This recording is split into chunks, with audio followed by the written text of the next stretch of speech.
Oh, say, can you see by the dawn's early light what so proudly we hailed at the twilight's last gleaming, whose broad stripes and bright stars through the perilous fight o'er the ramparts we watched were so gallantly streaming, and the rocket's red glare, the bombs bursting in air, gave proof through the night that our flag was still there. Oh, say, does that star-spangled banner yet wave o'er the land of the free and the home of the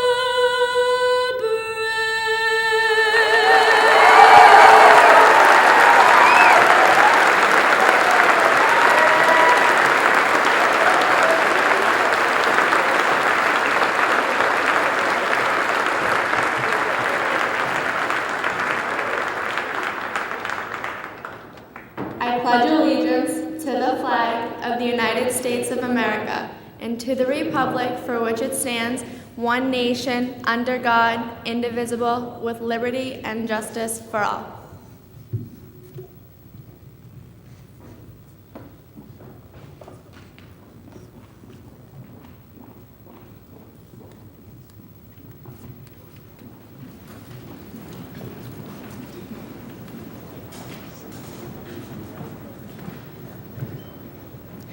Good evening, parents, faculty, honored guests, and soon-to-be graduates. My name is Shannon Seuss, and I am the senior class vice president.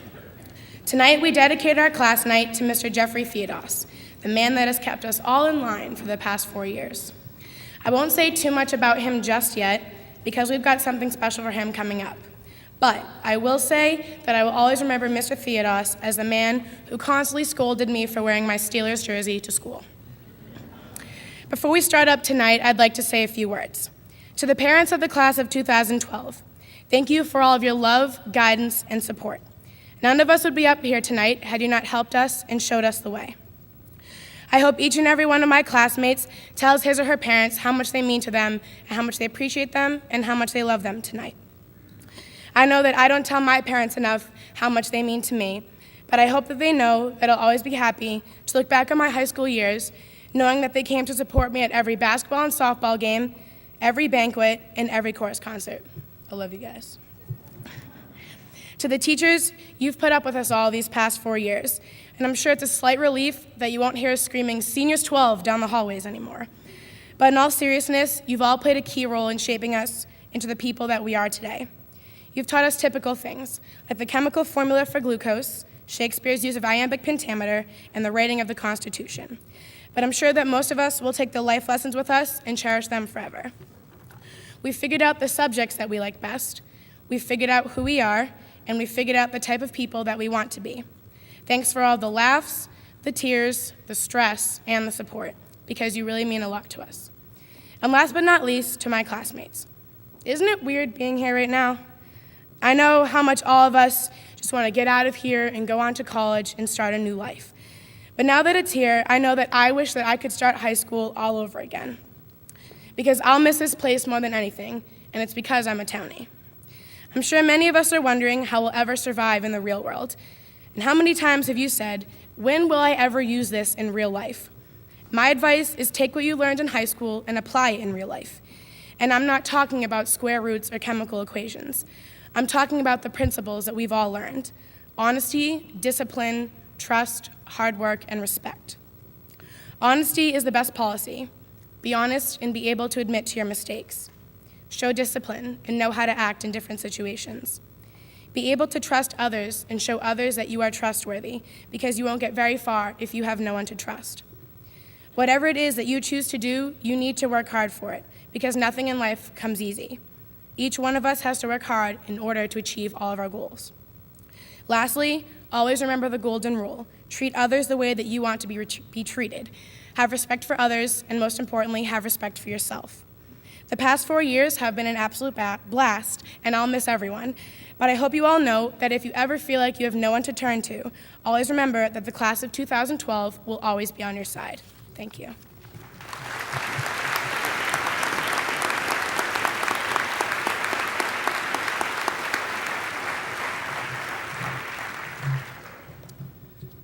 We'd now like to do some special teacher recognitions and honor our retirees.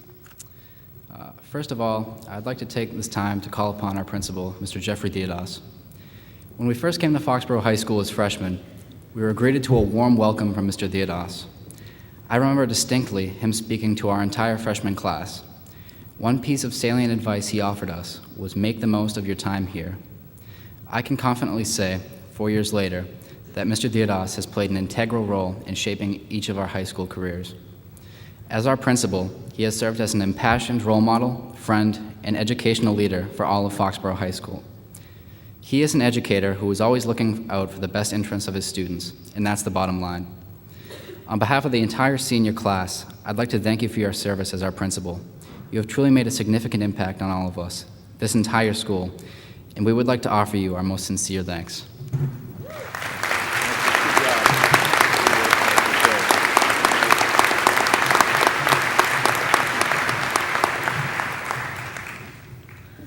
As you may know, Mr. Roy is retiring, again. Mr. Roy is famous at Foxborough High School. He was the first art department head we have ever had, and a great one at that. Even though it may be hard to believe, Mr. Roy has been teaching for 36 years. His whole career has been dedicated to getting the best for his students. The art department would be nearly as successful today if it hadn't been for his insight and guidance. Mr. Roy helped set up the art gallery and the media center, and he also got us our Apple computer labs that we have loved and used for the past 11 years. Without these tools and opportunities, art students like me may never have received the knowledge necessary to excel in class. Along with Mr. Roy's passion for bettering our school, he also had a passion for teaching. Galileo said, "You cannot teach a man anything, you can only help him find it within itself." Mr. Roy did this for all of his students. From personal experience, having had Mr. Roy for 3 consecutive years, he always challenged me to push myself. He did this with all of his students. Whenever I thought I was done with a project, I would always hear the dreaded, "But you're not done," or "But what if you?" Although it frustrated me at the time, those words were a blessing in disguise because it pushed me to think out of the box and to really stretch my potential. Without Mr. Roy's teachings, I may never have been accepted into art school, and I would like to thank him for that. And on behalf of all of his students, I would like to thank him for being a great teacher. Finally, I would like to wish him a happy retirement, and I'm sure his aspiration to spread his immeasurable knowledge won't stop at Foxborough High School. Thank you.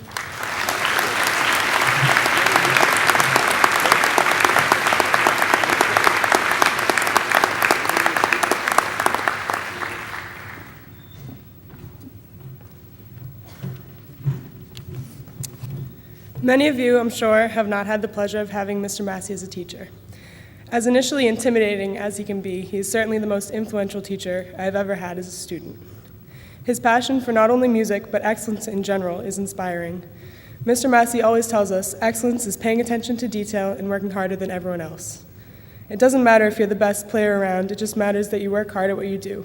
In order to be successful in anything, you have to strive for the excellence he describes. In this way, he teaches his students disciplines that will make him better people. One of the main things he does as a teacher is help students find his or her identity. He pushes you out of your comfort zone so that you can grow to your true potential. He sees what you can do, what your limitations are, and he stretches them as far as they can go so that you can improve.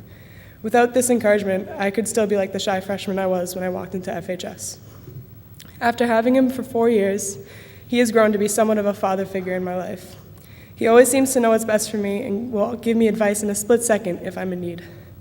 He was the one that told me that I'm ready to move on to college. Especially as a senior, everyone has doubts about the future, so it was comforting to have someone that I trust tell me that I'm ready to move on to the next chapter in my life, college, and to see what it has to offer. Mr. Massey is a mentor whose passion and enthusiasm is not only inspiring but contagious. Although it's impossible to thank him for everything he has done in this short speech, I'd like to recognize Mr. Massey for all the time, effort, and love he gives to all his students on a daily basis.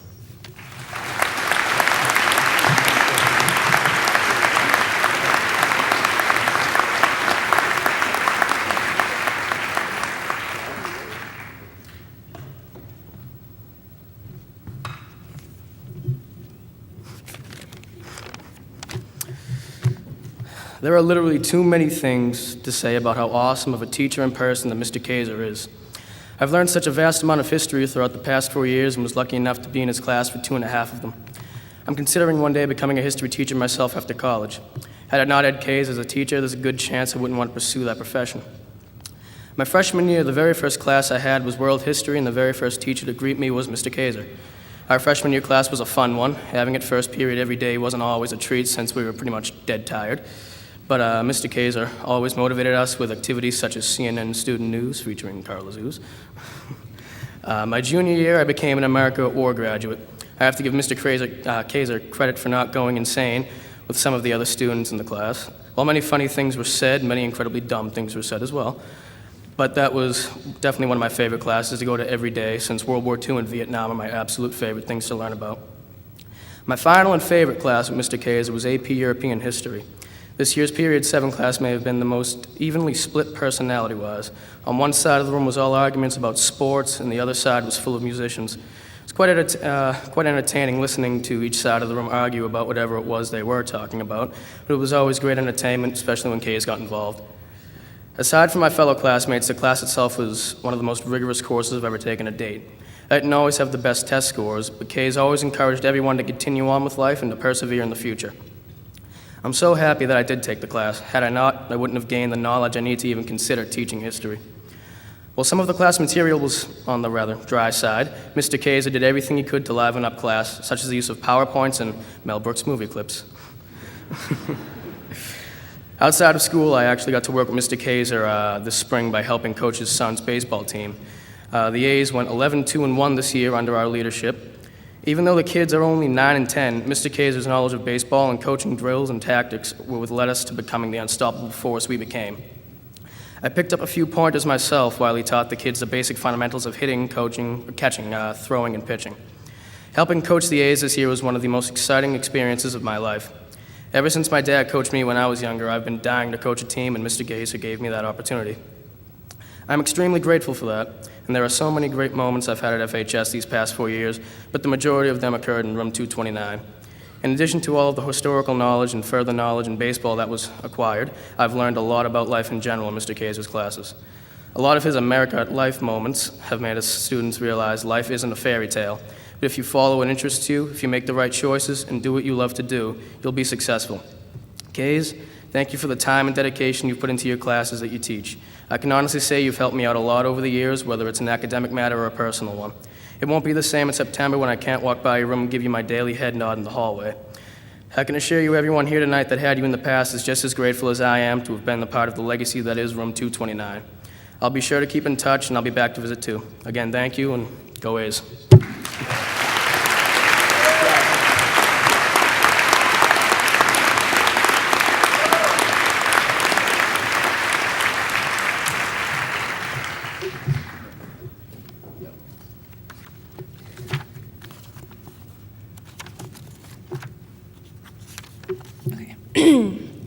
I had the privilege of having Mr. Mitchell in AP English last year, and I can assure you that I have never taken a better class in my entire life.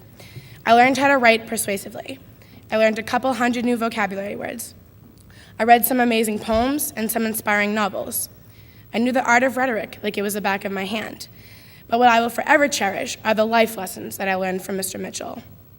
I learned about love, about tragedy, about overcoming setbacks, and I learned about myself. Never did I ever think I would be able to meet another human being that could enlighten me in such a way that it would completely change my life. Mr. Mitchell gives you hope. Mr. Mitchell gives you passion. and Mr. Mitchell gives you inspiration.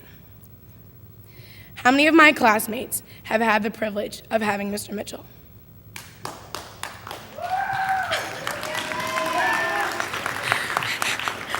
You all know what I'm talking about. The man just lights up a room when he walks in. He always has a smile on his face, and his laugh is one of a kind. He will ask you how your basketball game went yesterday. He praises the band, chorus, and orchestra, telling them how awesome your performance was the night before. He asks about college and how your siblings are doing. He knows all of his students on a personal level. And even if you haven't had Mr. Mitchell in class, I can guarantee you that he has approached you in the hallway asking how your day is going or that he likes your shirt.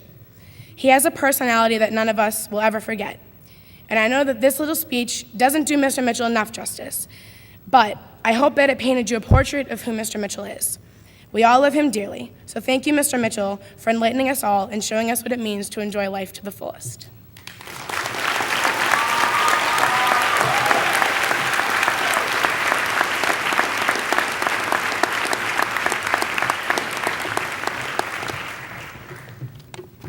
Okay.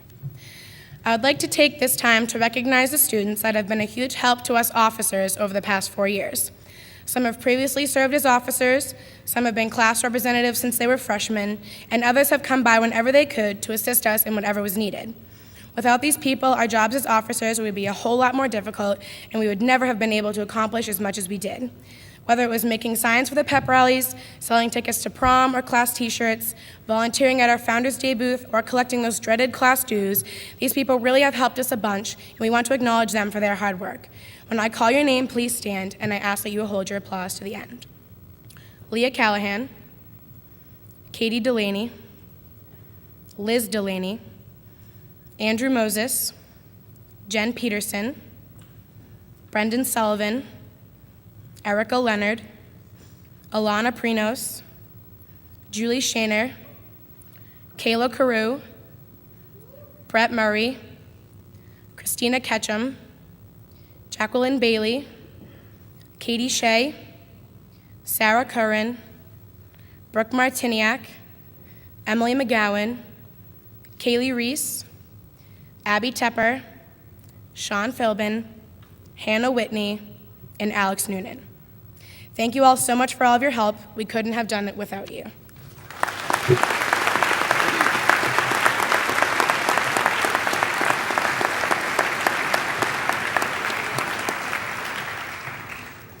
Eddie, Shannon, Isa, and I would like to especially recognize 2 of our class's Student Council representatives at this time. First, Liz Delaney. Liz stepped up and designed our class t-shirts, which turned out amazing. She also designed the lovely programs you all have tonight. Thank you, Liz. And also Leah Callahan. Although Leah was not a part of the executive board, she did so much to help our class run smoothly. She was always offering to help with anything and everything, and she always stepped up and took care of ordering our class shirts. We probably wouldn't have those today without her and Liz. Thank you guys so much for all of your help over the past 4 years. We really appreciate it.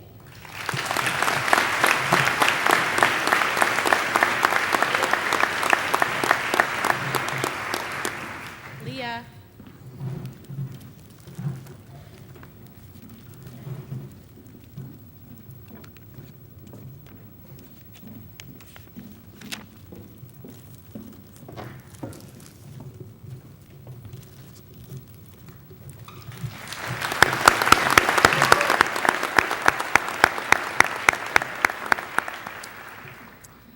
I'd like to take this time to acknowledge Ms. Sheila Sneed. I speak on behalf of the class officers when I say that she has been an invaluable resource in planning both this class night and graduation. In fact, if it wasn't for her, this event probably wouldn't be happening. So, Ms. Sneed, thank you for all you do for us, and we'd like to present you with these flowers.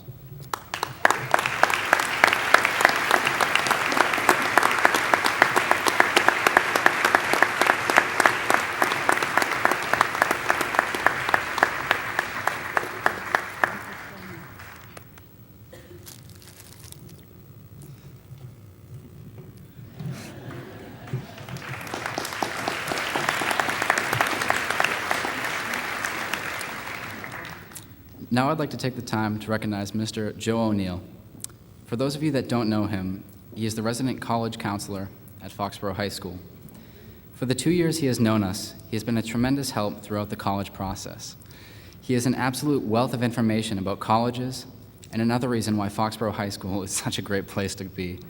Mr. O'Neill, we'd like to offer you our most gracious thanks. Please come up to be recognized.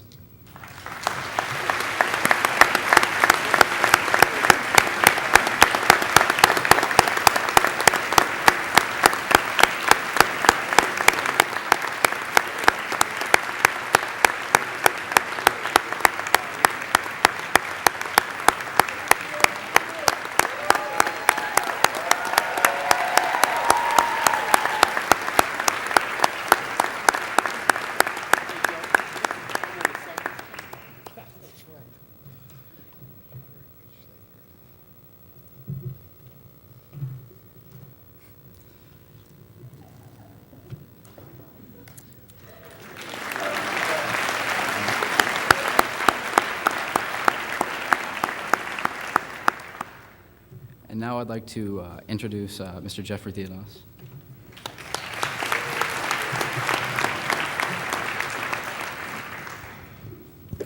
Good evening, ladies and gentlemen. On behalf of the Superintendent of Schools, Debbie Spinelli, the Foxborough School Committee, administration, faculty, staff, and the class of 2012, I'd like to welcome everyone to our awards ceremony this evening. I know, seniors, you have been waiting breathlessly to hear my speech this evening. It's probably the most important thing you have to worry about. I know you are wondering, what pearls of wisdom will Mr. Theodos have for us? What has he learned in his 35 years in education that he wants to share with us this evening? Well, when each graduating class left Foxborough High School, I'd always look to the future and plan ways to improve the culture, achievement, and opportunities for students.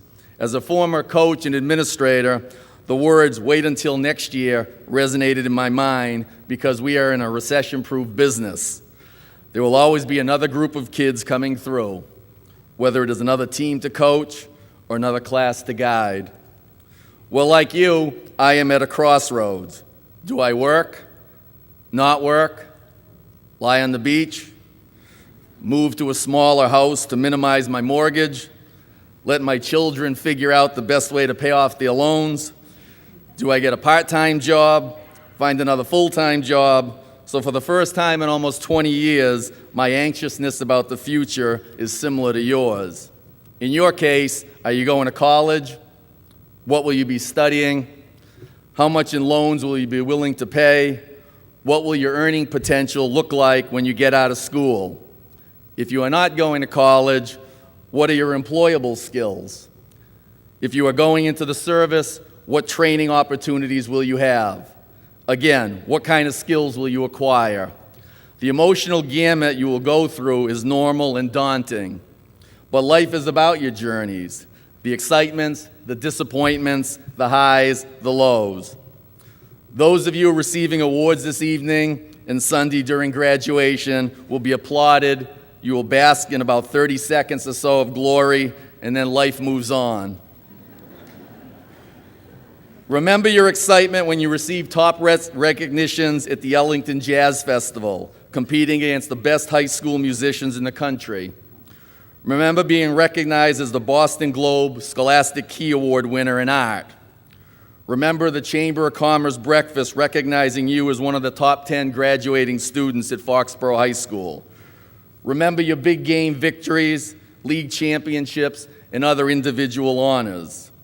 You will retain some vivid memories on the road traveled. It's those false teeth when you get old.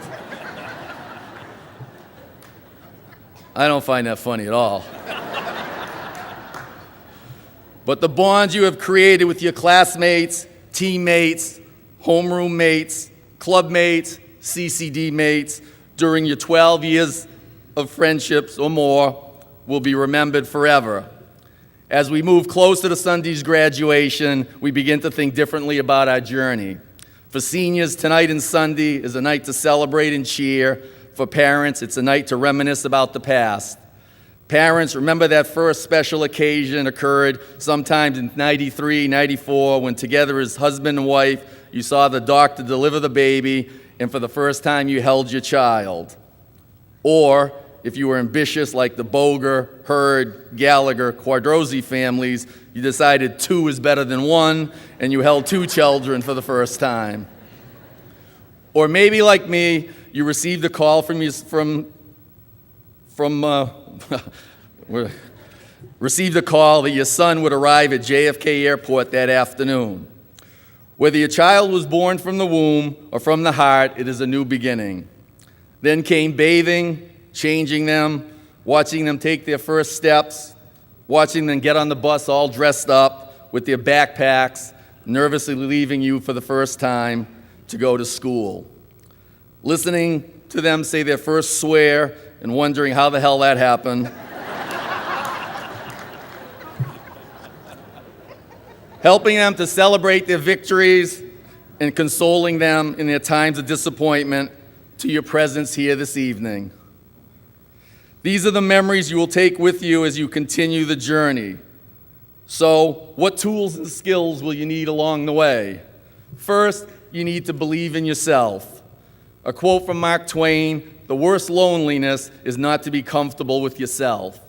As principal, time after time, I see young men and women doubt themselves, which prevents them from reaching their goals, or more importantly, causing them illness as a direct result of their self-perception. No one can take your dreams away unless you let them. Those dreams are your roadmap for your success.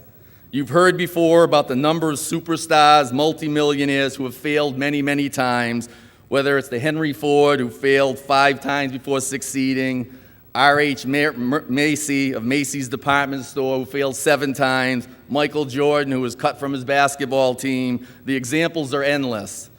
The worst thing you can hear as you follow your dream is, "No, I can't help you. No, you didn't get the job. So what?" If you don't think you will meet with many disappointments in your lifetime, you are sadly mistaken. Success is the ability to go from one failure to another with no loss of enthusiasm. Churchill. My secretary, Ms. Sneed, as she typed the document today, asked me why over the years do I tend to quote Mark Twain so much. The reason, and I hate to say it, is I'm convinced I live with a direct descendant of Huckleberry Finn, my son Patrick. Remember, Huck Finn, he would find a way to shirk his work, put a straw in his mouth, lay on the bank of the river with a fishing pole, and just dream the day away. The contemporary version, Patrick, put a computer in front of him with a cell phone on his left, leave him the car, because God forbid he would ever be seen driving the family van, and then come home after work and listen to why the chores didn't quite get done that day. However, we were fortunate this year because Patrick is a senior graduating, thank God. He did receive a prestigious senior superlative in the fall, most likely to be seen on the next episode of Jersey Shore. Yep. That was a proud moment in the Theodos family. Look out, Snooky. Second, find your passion.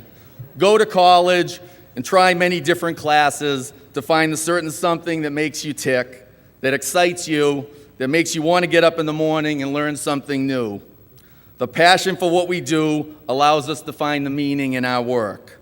I said in the past, whether you become a lawyer arguing before the Supreme Court, an architect designing the newest of buildings, a mechanic who builds Harley Davidsons, or a landscaper creating and maintaining properties, at the end of the day, you must feel good about the quality of your life.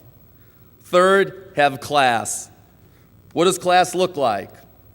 It's someone that is considerate of others and gracious. It's about how you treat people.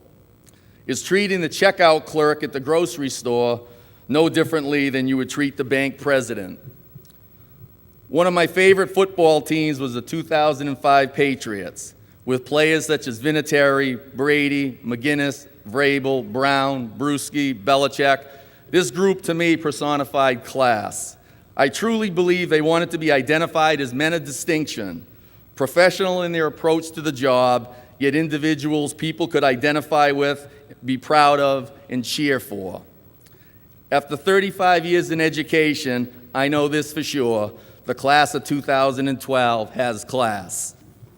Finally, with apologies to the authors, my final words of wisdom.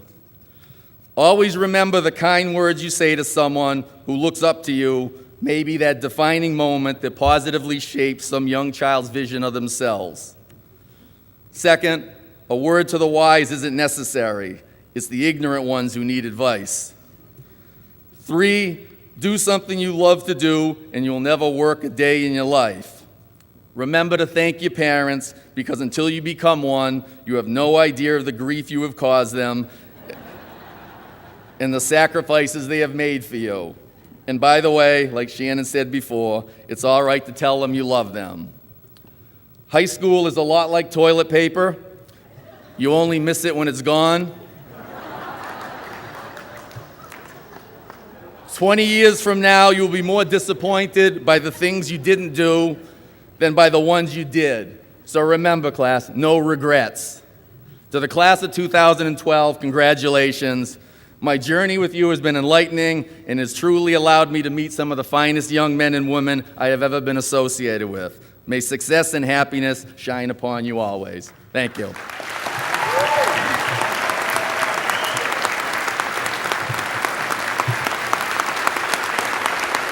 the selfie.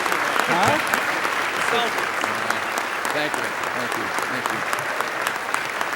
Thank you.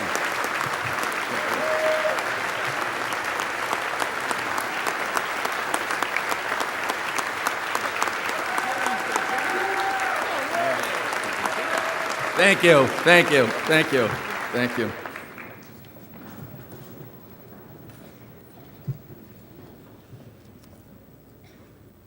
I have the pleasure of the next few awards. When I call your name, if you'd come up and receive the award.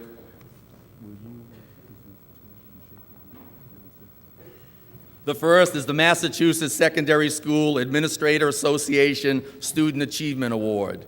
This award is presented by the Massachusetts Secondary School Administrators Association in recognition of outstanding academic achievement and contributions to the school. This year, I am proud to present it to the 2012 class valedictorian, Alana Prinos.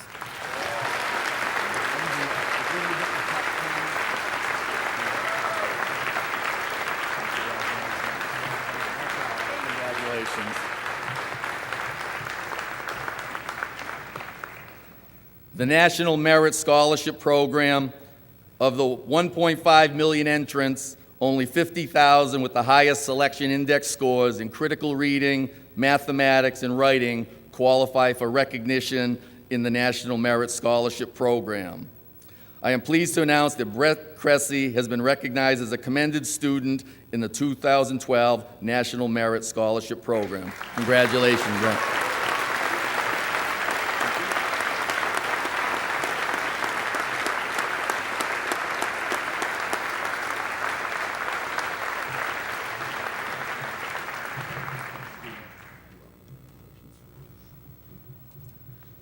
The United Regional Chamber of Commerce Award. Foxborough High School's top 10 students from the class of 2012 were honored recently by the United Regional Chamber of Commerce. The award reads, "Be it hereby known to all that the Massachusetts House of Representatives offers its sincerest congratulations in recognition of being named by the United Regional Chamber as the top 10 students at Foxborough High School. When I call your name, would you please come forward and receive your award?" Alana Prinos.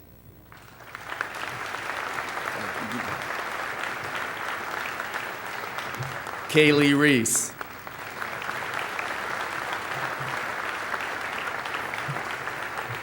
Megan Foley.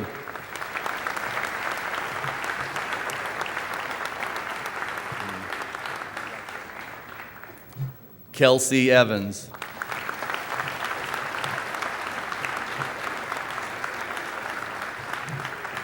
Sarah Curran.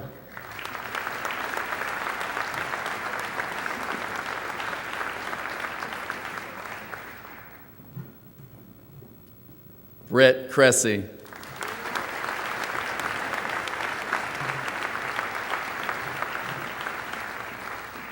Sierra Wilbar.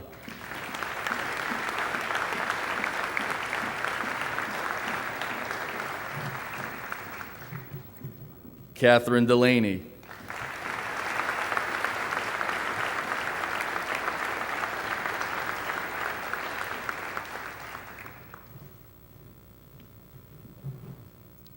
Shannon Seuss.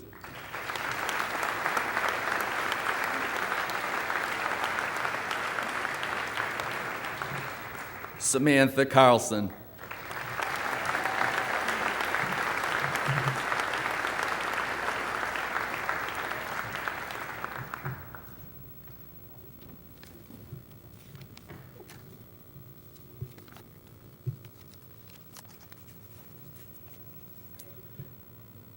Next, I'd like to recognize the valedictorian.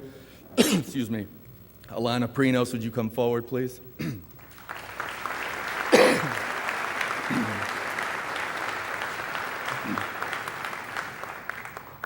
As you will hear, Alana hasn't been very busy this year. She's a member of the National Honor Society. She received in grade 9 the choir, math, English, and French awards. In grade 10, she received the math, chemistry, English, and French awards. In grade 11, she received the AP Chemistry, French, AP English, and the Bosch and Lom Honorary Science Award. She's received awards in Outstanding Academic Excellence from the President's Educational Award Program. Athletically, she was involved in cross country for 3 years. She was involved with tennis for 4 years, being the captain in grades 10, 11, and 12. She has been undefeated for 4 years in singles matches during the regular season. She was the MIAA South Sectional Champion in the 9th and 11th grade, state finalist last year, and she's regionally and nationally ranked as by the U.S. Tennis Association.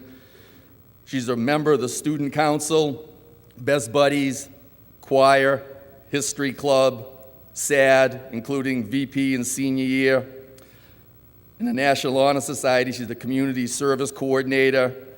Community service-wise, she's involved with the Relay for Life, teaching CCD at St. Mary's, the Foxborough Food Pantry, tutoring at the Ahern, Hugs Walk, PTO babysitting. Alana will pursue a career in medicine and will be attending Providence College in September. Congratulations.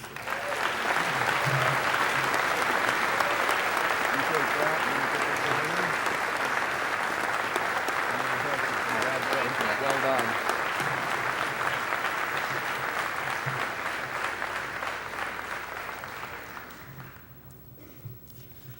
Next, the salutatorian, Kaylee Reese.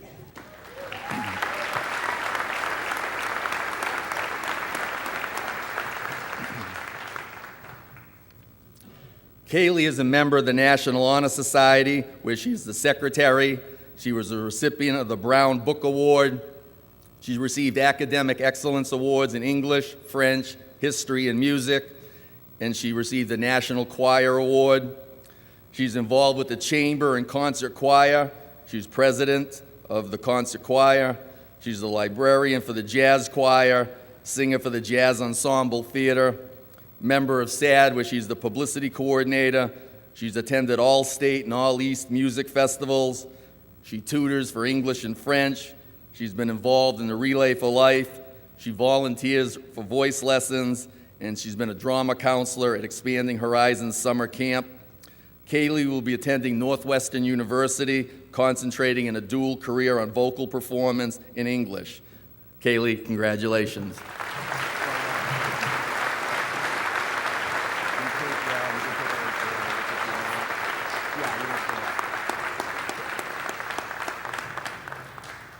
And at this time, I'd like to introduce Kaylee for her senior speech.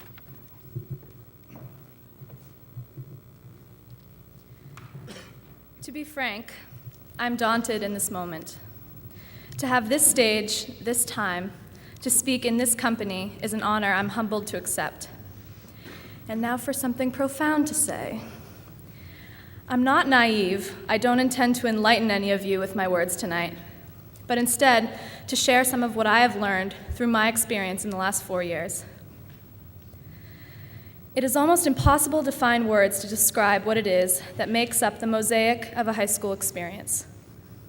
But it begins with a concept most basic to humanity at its core: emotional investment.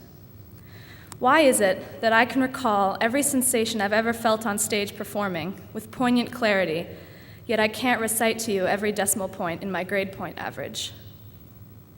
Why can my friend weep listening to Edith Piaf's songs but not understand a word of the language in which she sings? How was I able to travel to Israel and France and feel at home, but walk through the science wing and feel, let's say, out of place? Class of 2012, as you reflect on your last 4 years, consider this. Everything we remember about our time in high school is dependent on emotional investment. It comes down to what has touched us at our most basic, most human level: friendship, trust, integrity. That's how we've gotten this far. That's why there will be tears at graduation this Sunday. Whether consciously or not, we've gone on an emotional journey together. And this is where we part ways, physically separated, but emotionally united through the experience that we shared. Now, let's not get lost in our reflections about how we felt during the last 4 years. This isn't therapy, class of 2012. Let's instead remember our responsibility. Be you a musician, a writer, an athlete, a student, or simply a friend, to take full advantage of and seek out opportunities to experience with an emotional awareness after high school, to live and breathe with an emotional perspective. For only in this way can we touch people as they have touched us. We owe those around us a reciprocation of the contribution we ourselves have received. I have found profound joy in communicating through performance. It takes discipline in the practice room, willingness to struggle, acceptance of vulnerability, and a touch of reckless abandon, but the satisfaction of emotional interaction is well worth the trouble.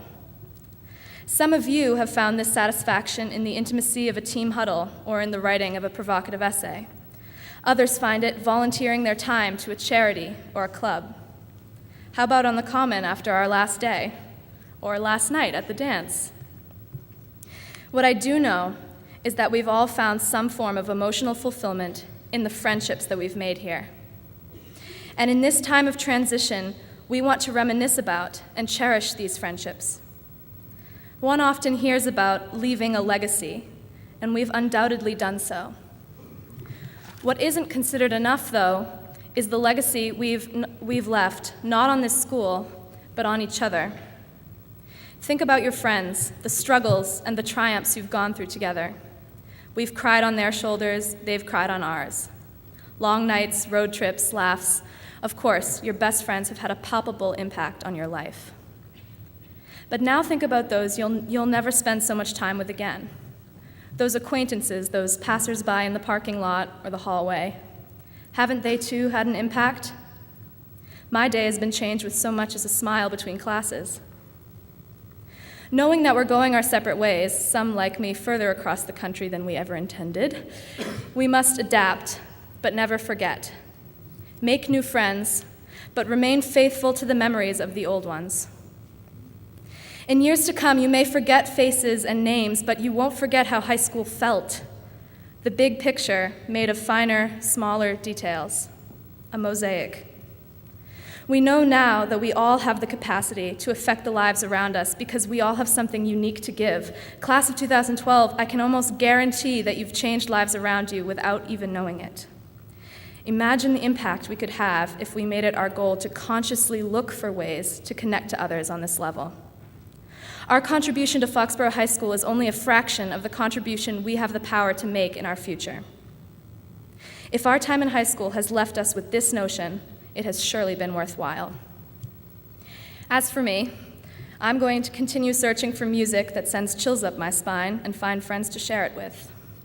I'm going to sing to whatever audience will hear me until I feel drained of all emotion and then sing some more. I'm going to devote my entire self to friendship and surround myself with passion and inspiration. I'm going to travel the world and I'm going to remember where I came from. I'm going to fall in love with as many things as I can. I'm going to cry shamelessly and laugh loudly. Will you, class of 2012? We must be open to feel, to express, to share in the moment. Only then can we truly live. Class of 2012, it has been a privilege to live these last 4 years with you. And here's to the happy times ahead of us. Thank you very much.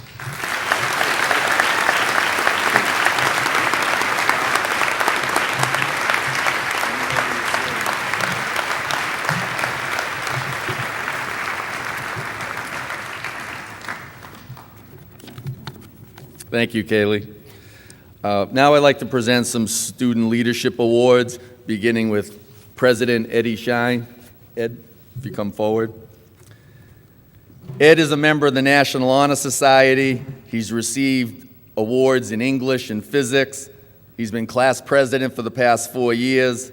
He's the student representative on the school committee for 4 years, Massachusetts State Advisory Committee, the state delegate for 2 years, State House intern 4 years with State Representative Jay Barrows. He's a member of the concert band where he plays the principal French horn, section leader for 4 years, jazz ensemble 4 years where he plays the trumpet. He was voted homecoming king. Thought I was the king. And community service volunteers at the Mansfield Animal Shelter for 2 years.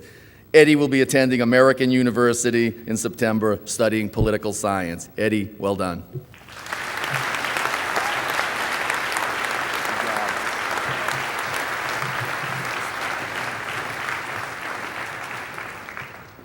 Vice President Shannon Seuss.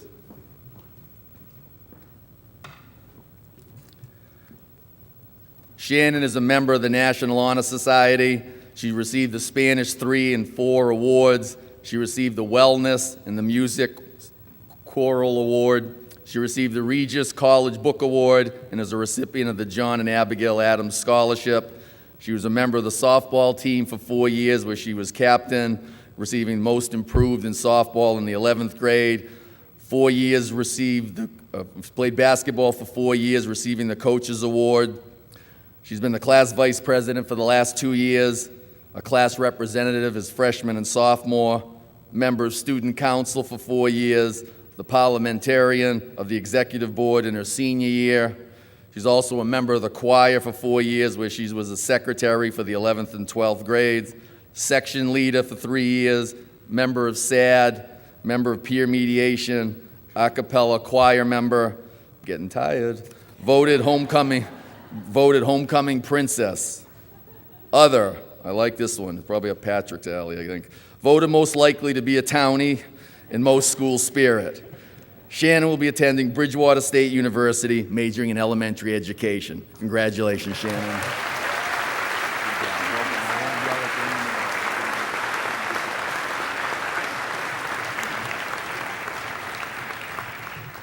Secretary Samantha Mata. Sam?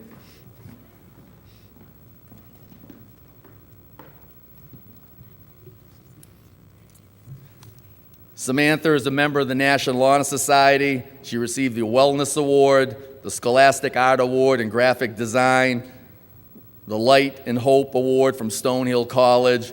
She's been either on the honor roll or high honor roll for 4 years. She received the Coaches Award in soccer, where she was a member of the varsity soccer team for 4 years, winter and spring track her junior and senior year. She's the class secretary, member of Best Buddies, Foreign Language Club secretary, a member of the Community Service Club, which is a branch of the Foxborough Rotary Club. Samantha will be attending Stonehill College in the fall. She will study healthcare administration and marketing. Samantha, congratulations.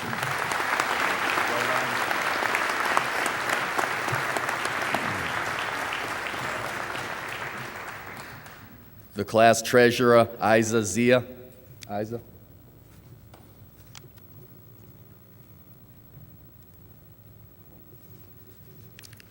Isa is the National Honor Society member. She received the Leadership Award, the Social Studies Award, the Presidential Education Award, and the Student Art Award.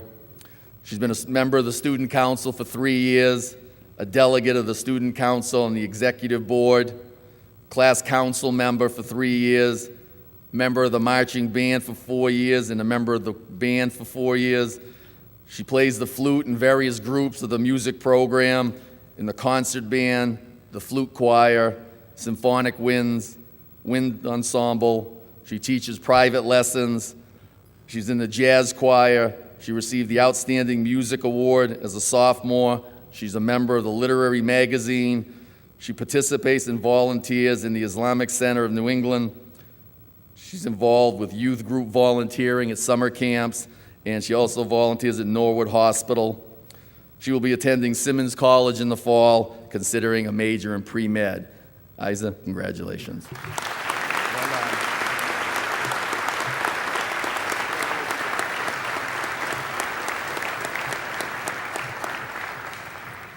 President of the Student Council, Catherine Shea.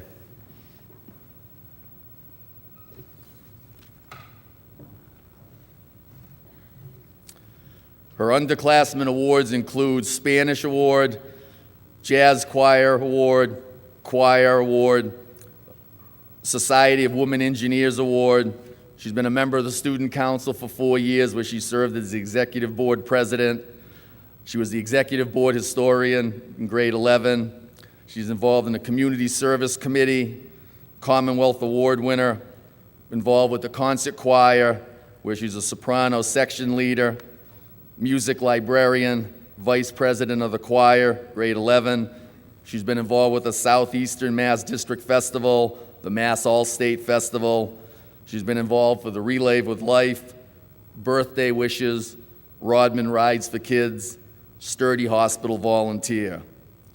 She will be attending UMass Amherst in the fall. Catherine, congratulations.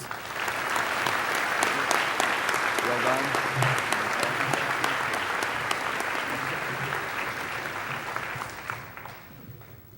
President of the National Honor Society, Kelsey Evans.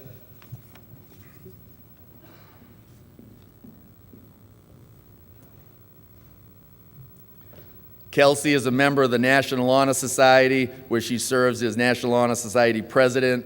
She received the Society of Women Engineering Certificate of Merit, the Rensselaer Medal, the Regional Chamber of Commerce Top 10 Award. She received academic awards in English and in math.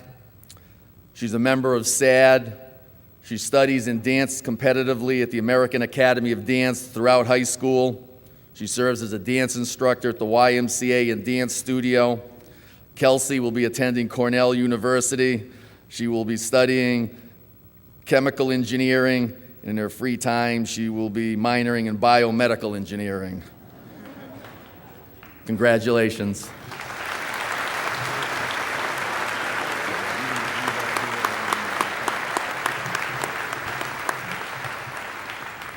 At this time, I would like to introduce incoming National Honor Society President, Ms. Katie Ennis.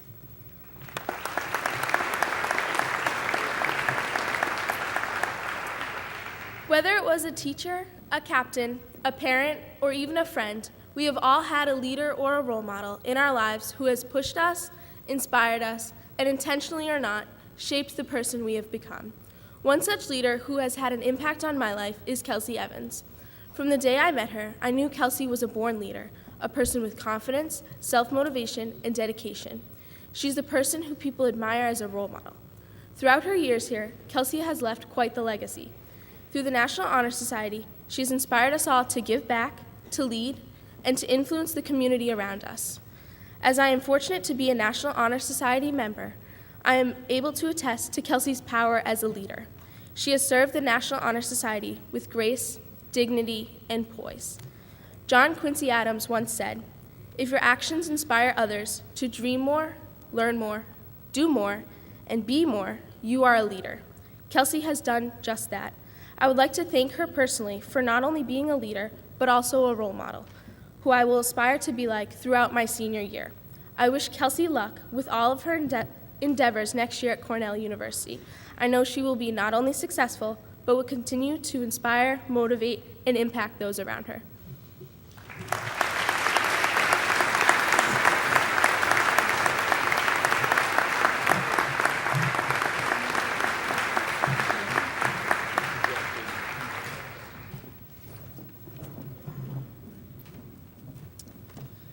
would now like to introduce Mr. Joseph Heinricher.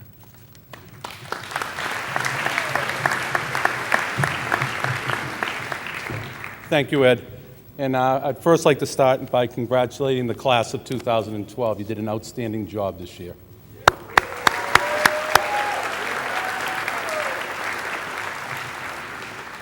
The National Society of Daughters of the American Revolution certifies this student this student because he's been selected because of his dependability, service, leadership to the class of 2012. This year's winner of the DAR Award is Brett Cressy.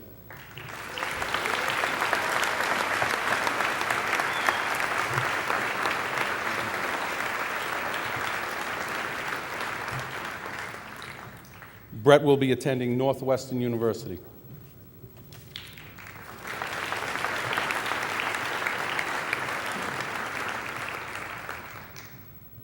The Best Buddies is dedicated to enhancing the lives of people who have intellectual disabilities through a one-on-one friendship.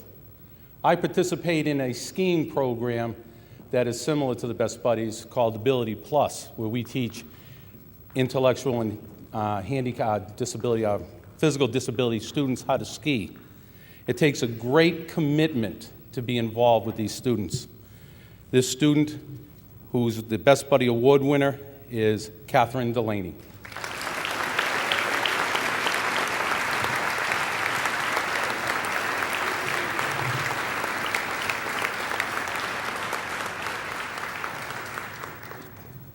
Catherine will be attending the University of Rhode Island.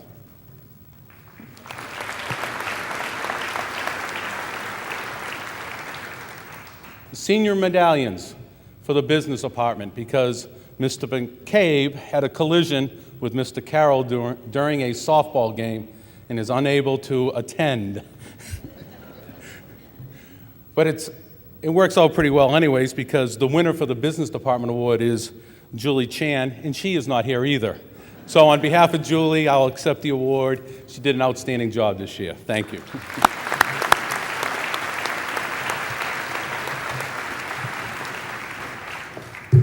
I'd like to introduce the art department head, Mr. Jerry Roy.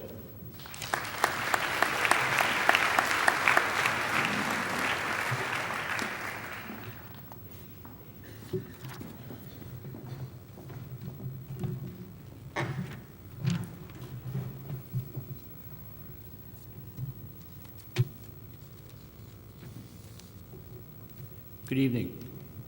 On behalf of the art staff, I'd like to congratulate the class of 2012 for an outstanding job this year.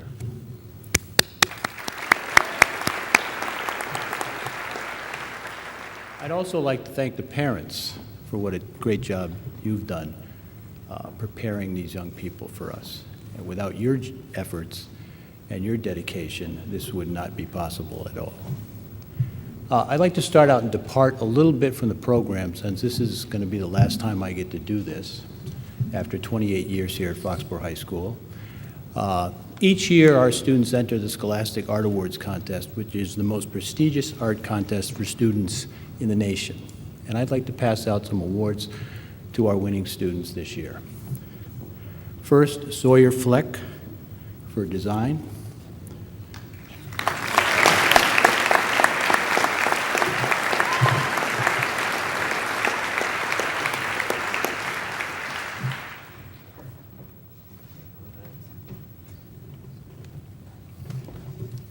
Haley Johnson.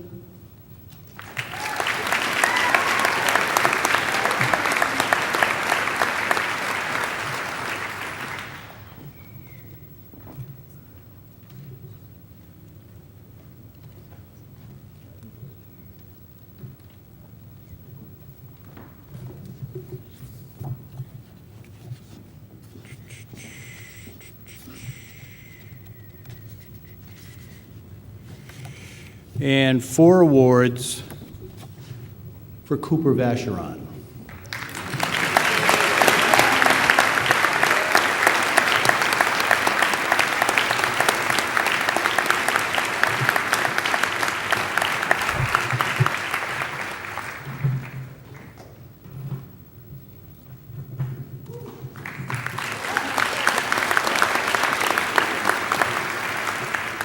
Now the Senior Medallion Awards for the Visual Arts.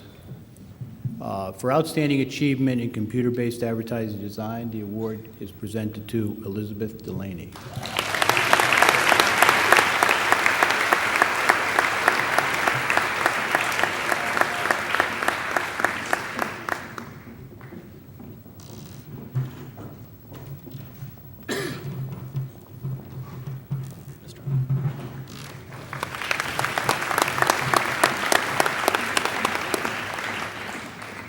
One more Scholastic Art Award is presented to Jake Sicorso.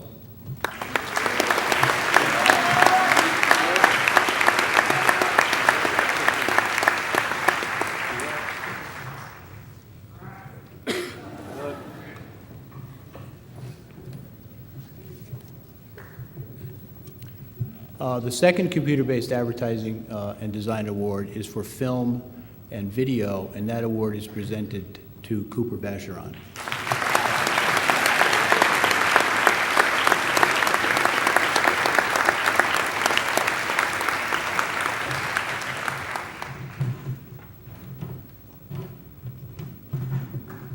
By the way, we stole Cooper from Mr. Massey, and what a find. I mean, talk about a multi-talented young man. A little side story is Cooper is interesting, as you will find out, but what he does for fun on the weekends, he gets his friends together. They come back from college. He gets his video camera out. He writes a script. They rent a hall, and he produces these outstanding videos on the weekend, just for fun. Cooper also was the award winner for the Hockomock League Film and Video Award this year.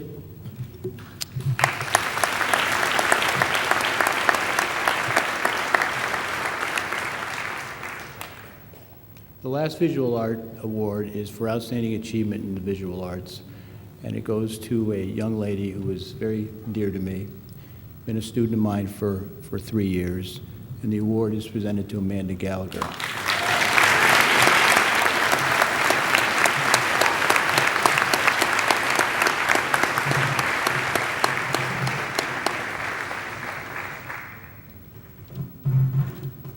It gives me great pleasure to introduce Shannon Walewski, English teacher, to present the English Award.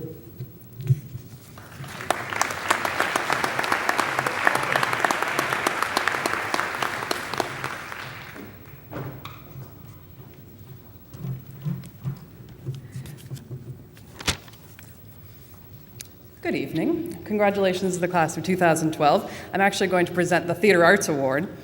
I have 2 outstanding students to award this year. I have known both of these young ladies since they were freshmen, and it has been a real joy to watch their talents blossom both on and behind the stage. Their final project for my independent study and directing course was co-directing a one-act play entitled Check Please, which was one of the most hysterical one-act plays I've ever seen. These students have been passionate, hardworking, and dedicated, and their talents will certainly be missed next year. It gives me great pleasure to award this year's Theater Arts Medallion to Megan Sullivan and Kendall Stopa.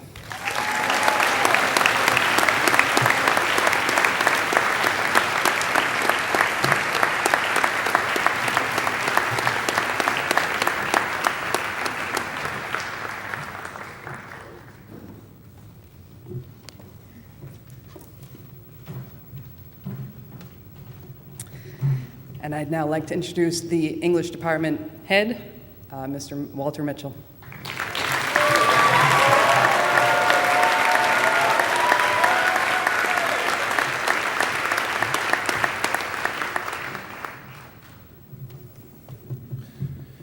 You cannot stop the class of 2012.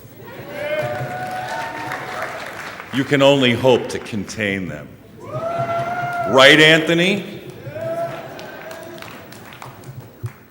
It's my privilege to announce the English medallion. It goes to a young lady. Well, they say that all great writing comes from the heart. And in my 34 years, I don't know if I've known anyone who has a bigger heart than Megan Sullivan. Congratulations to her.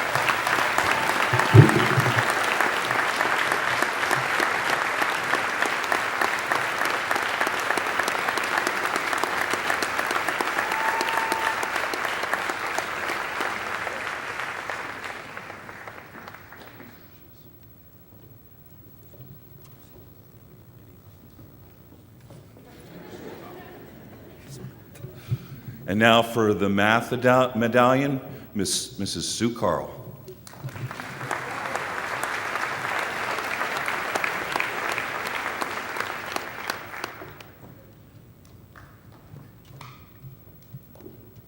Good evening.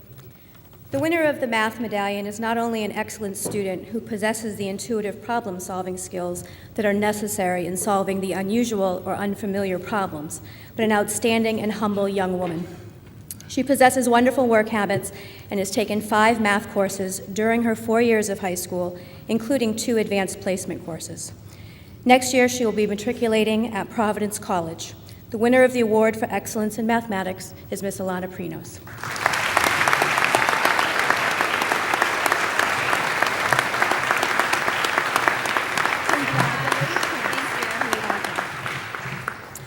I'd now like to introduce the department head of the science department, Mr. Paul Charpentier.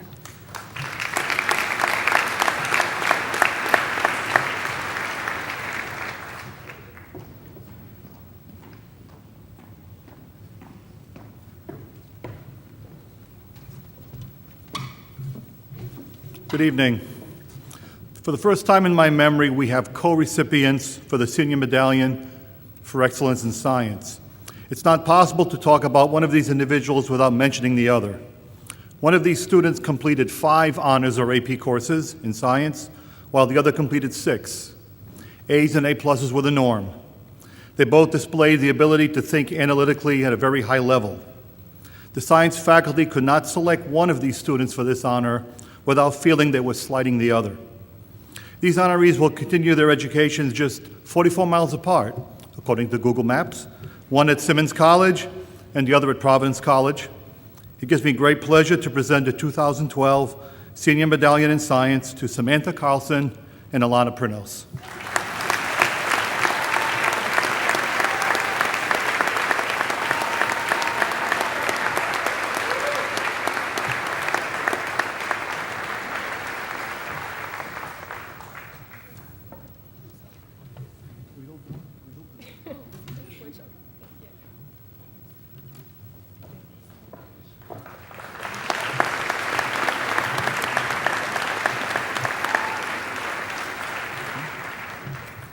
I'd like to introduce the World Languages Department Head, Miss Barbara Eaton.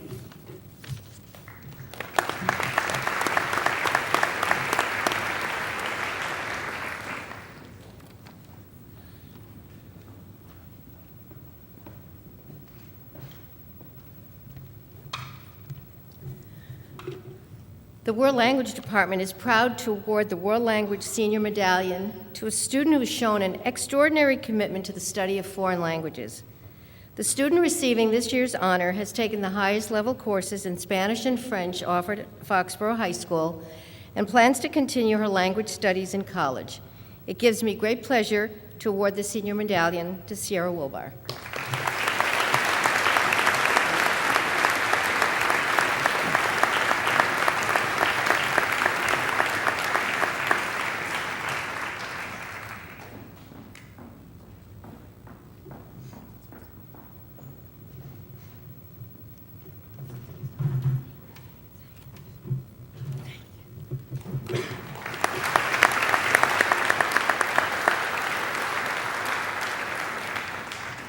And now I'd like to introduce Mr. Steve Massey to give the music awards.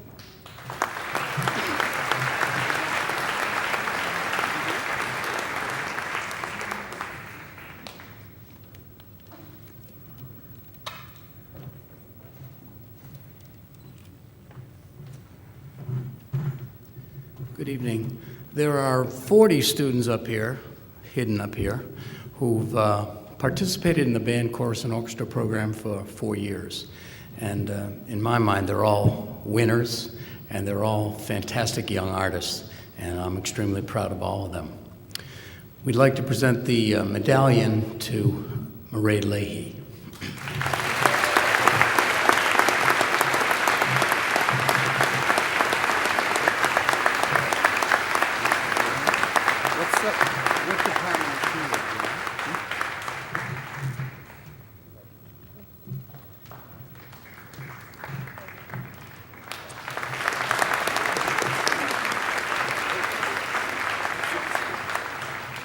and Chair of the Consumer Science Department, Nancy Bailing.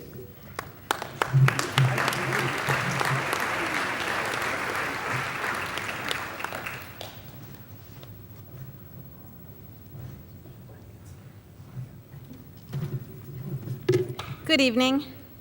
Congratulations, class of 2012. This year's recipient of the Family and Consumer Sciences Medallion Award will be studying elementary education at Framingham State University. It's a lovely young woman named Leah Callahan.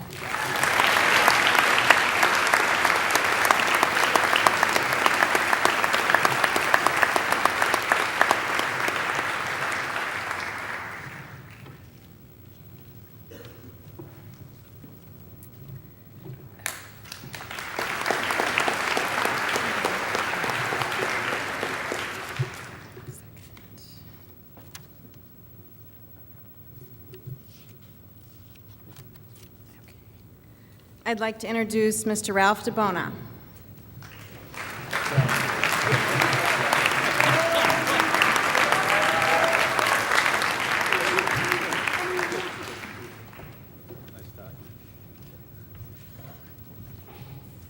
Good evening and congratulations, class of 2012. We only have 4 recipients of award tonight, so I'll make it brief. All these young men have bright futures, either in the field of engineering, the trades, even a computer gamer, and yes, a history teacher. First award I'd like to give for outstanding performance in architectural design, Noah Cronin.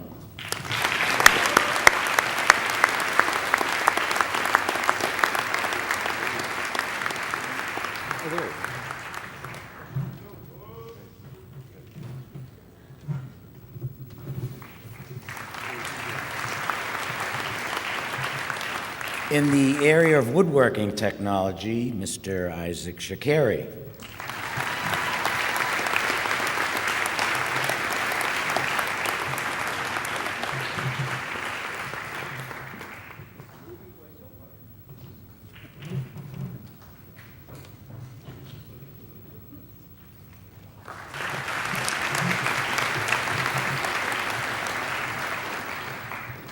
An all-around computer drafting person, Cole Putnam.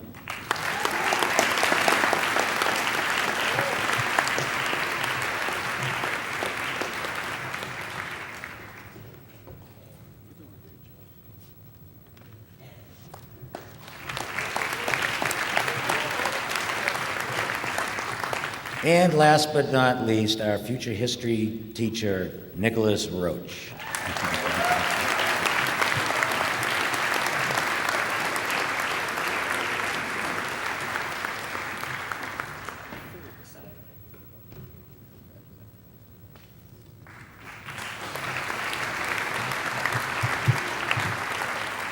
I would now like to introduce our new director of the Wellness Department, Janelle Erksey.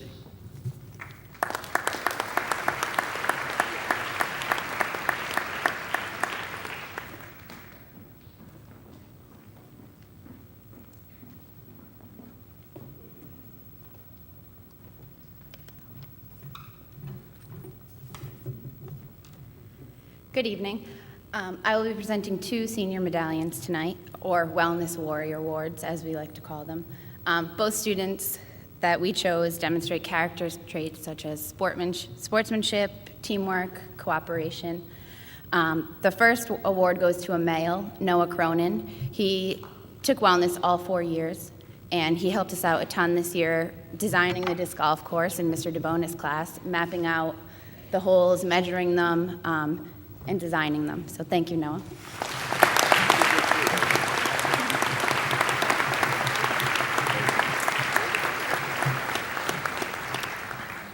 Our second Wellness Warrior Award goes to a female, which Miss P wanted me to mention was the first female ever to receive this award. She is very competitive. I think the only person I know more competitive than her is Miss P. The Senior Medallion Award winner is Abby Tepper.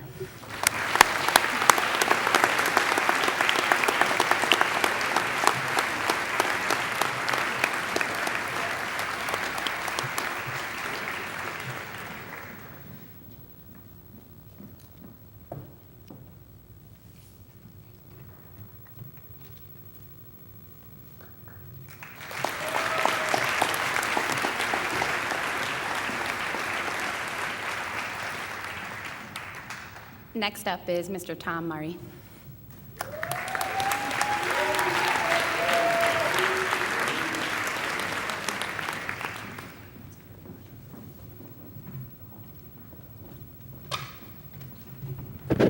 When picking out the student who's going to receive the History Award, this is very difficult because we get a little over 200 awesome students here. Okay, so as we're choosing this person, we get to narrow it down based off a grade point average, classes they took, and most importantly, passion for history.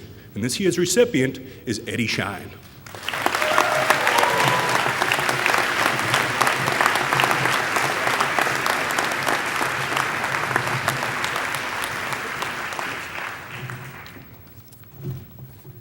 And also somebody who's helped us tremendously within the history department.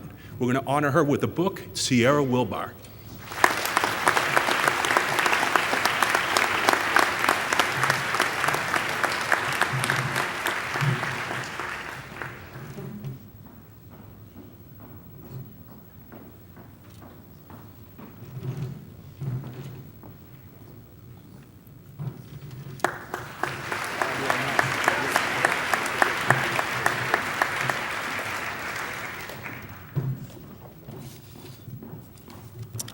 I would now like to introduce Ms. Kelly Arkasha.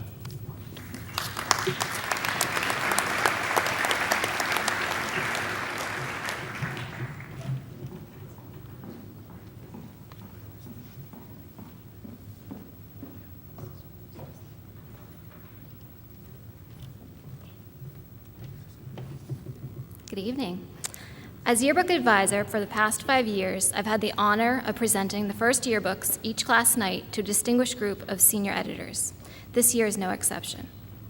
These 4 seniors started their journey last year on this very night as juniors, who were in charge of distributing last year's book.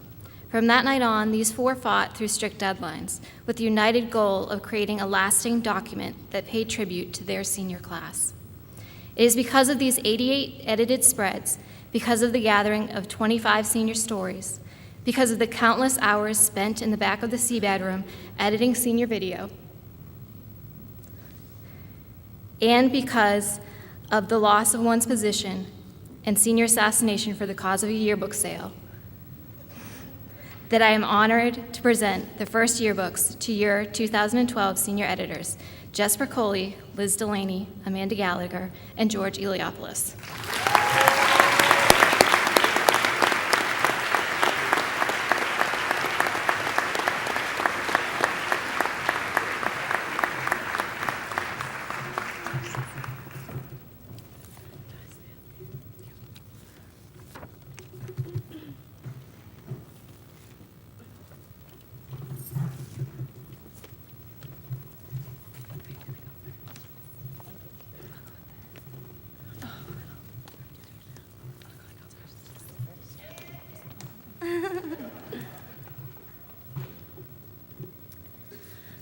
This book is dedicated not only to the man of the year, but the man of a lifetime, the only guy who has more fans in the town of Foxborough than any Patriot player.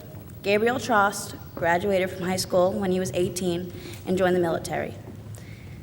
He served for 3 years and 1 month as a supply sergeant. His job consisted of traveling to give people the necessities, such as clothes and other supplies. After serving, Mr. Trost managed a business in Boston, and once it closed, he applied to Foxborough Public Schools to be closer to his granddaughter. He started working at the borough, where he built a relationship with a student who was having a difficult time at home. After this experience, he stayed subbing and moved through the middle school to the high school. About 95% of his career has been spent at the high school, and the other 5% at the Ahern. Mr. Trost always wanted to teach. He believes that knowledge is the most important thing in life. He enjoys working in schools because he gets to watch the kids develop and mature over the years. He understands the amount of pressure each student is under and gives everyone a break. By rewarding his classes with the famous Trost Trivia gifts and candy, he gets them more intrigued and agreeable. Trost Trivia teaches students about things outside of their everyday curriculum. Trost Trivia teaches kids the fun facts about life and history. Working in the Foxborough public school system, Mr. Trost has been keeping him young. However, on behalf of the student body, we are true beneficiaries. Thank you, Mr. Trost. Mr. Trost, Will you please join us here on stage to receive your copy of the 2012 yearbook as a gift from the senior class?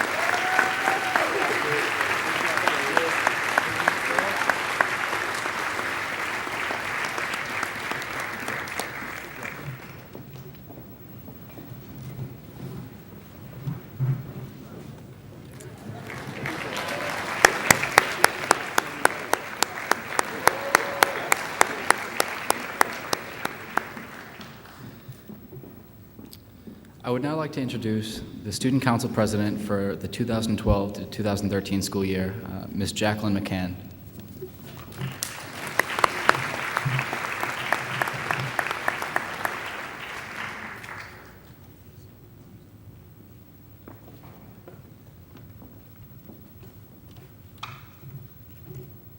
Good evening. The Foxborough High School Student Council would like to recognize this year's recipient of the Mr. Guy Annual Sportsmanship Award. As the sole captain of the winter cheerleading team, her coach says that she rose to the highest level of sportsmanship. She embraced every new athlete like they were stars. She made helping her teammates succeed her new goal to conquer. She took personal time to help her shine their best and brightest in everything they did. She was truly an inspiration to the rest of the team. This year's Mr. Guy Sportsmanship Award is awarded to Miss Katie Davidson.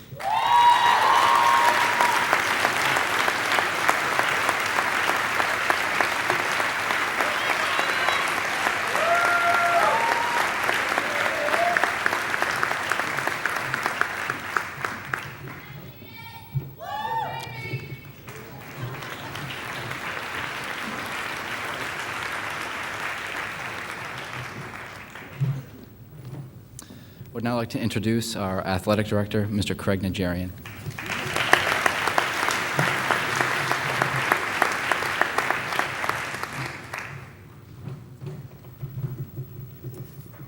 Good evening. I too would like to congratulate all of you this weekend and enjoy your graduation, and I want to thank all the athletes the last 4 years. You'll all be sorely missed. We have 4 awards to give out tonight.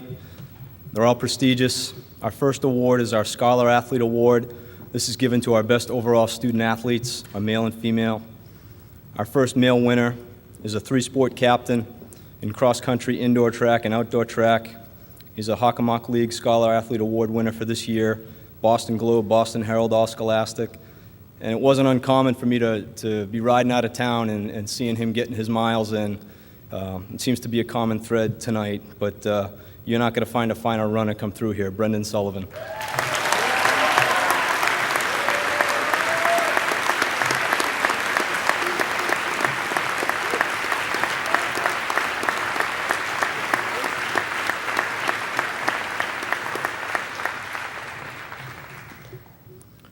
Our second award to our female Scholar Athlete winner. She's been a 3-year member of our cross-country team, 4-year member of our tennis team, 3-year captain on that tennis team. Hockomock, I've heard her name tonight, so I apologize, but Hockomock League Scholar Athlete Award winner this year, Boston Globe, Boston Herald, All-Scholastic. She's the best female tennis player in the state, and she's a valedictorian, Alana Prinos.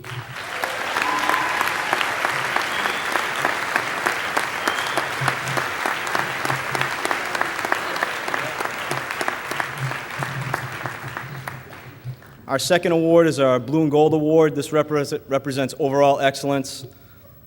Our first winner is a 3-sport athlete in football, basketball, and lacrosse. He's a 2-sport captain in football and lacrosse.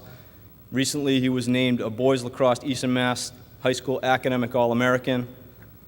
And the thing that resonates with him, for me, is not his bravado, not even his stat line, but just the way he seems to find himself in the middle of everything and helping his teams win, and that's Jake Socorso.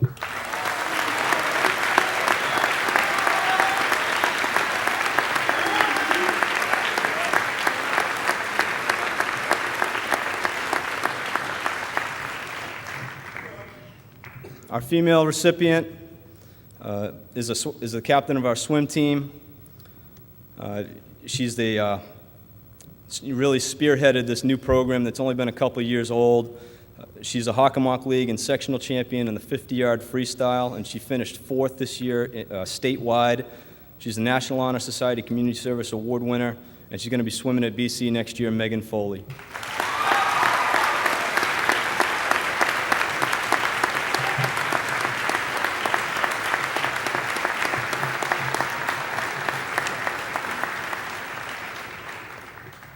Our next award is our Alvin Stewart Spirit Award, which is chosen by our student council for the student with the most spirit.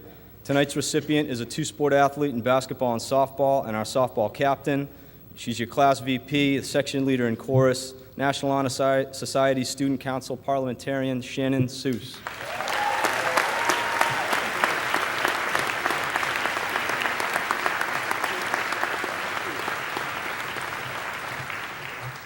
Our last award tonight is our Warrior of the Year Award, which is given annually to our best overall competitor, typically a multi-sport athlete. Our first recipient is a Hockomock League Sun Chronicle All-Star in football, hockey, and lacrosse, captain of our hockey and lacrosse team, a boys lacrosse Eastern Mass High School All-American just this past couple weeks. He's also the MVP in the Hockomock League for lacrosse, but really he's getting this award tonight more so for the way he went about his hockey season and helping to really help rebuild that program back into a tournament team, and that's Greg Stamatoff.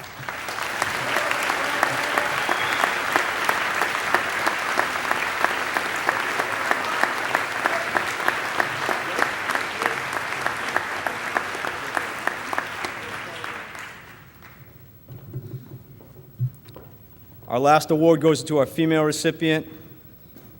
She's been a two-sport Hockomock League and Sun Chronicle All-Star in field hockey and lacrosse, two-sport captain in those sports. She's also our Wellness Warrior of the Year winner for this year, and another one who wasn't uncommon for me to see her out, getting her miles in outside of the season, running on the road and not during practice hours. She scored her 100th goal this year for her lacrosse team, and that's Abby Tepper.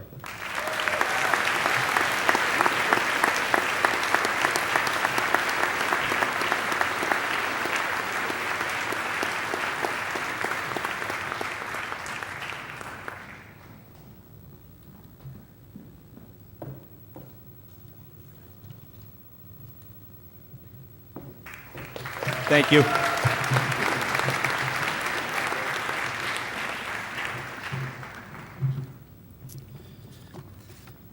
I'd like to introduce Mr. David Randall.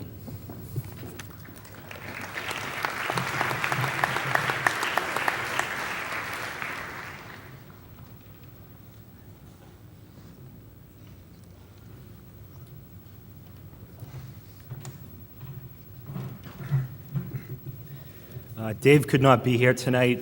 Jim Philbin. I am a member of the Foxborough Youth Basketball Board.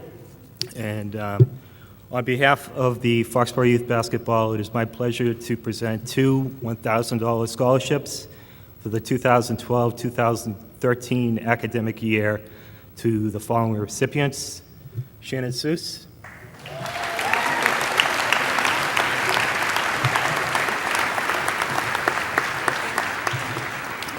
and Jake Sicorso.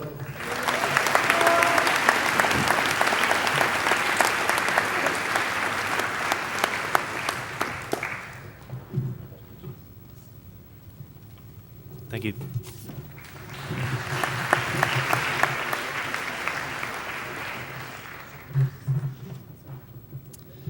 I'd like to introduce Ms. Joy Peter.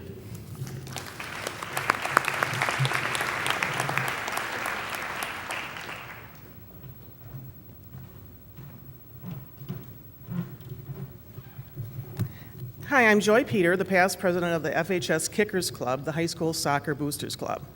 I'm here tonight to recognize the 12 graduating senior soccer players. These players have spent most of their lives playing the game of soccer, I'll bet most from kindergarten or first grade. They've gotten very good at it. In addition to mastering the exciting sport of soccer, they've learned sportsmanship, leadership, how to work as a team. They provided their parents and other soccer fans with many years of exciting soccer. And they leave their legacy in Foxborough, not only through the games they won or the records they broke, but through the friendship and guidance they've shown the teammates they leave behind. Many of our seniors will be playing in college, some on college teams, some on club teams, and some will play just for fun. They'll play at Connecticut College, Grove City College, Eastern Tennessee University, UMass Amherst, Quinnipiac, Stonehill, among others. We're very proud of them and wish them good luck in school, sports, and life in general. We'd like to present them each with a $200 scholarship to use towards school or soccer, a small token of our appreciation, and frankly, they probably earned it doing the Boosters fundraising. So please come down to pick up your certificate. The two captains of the girls' team, Leah Callahan and Christina Ketchum.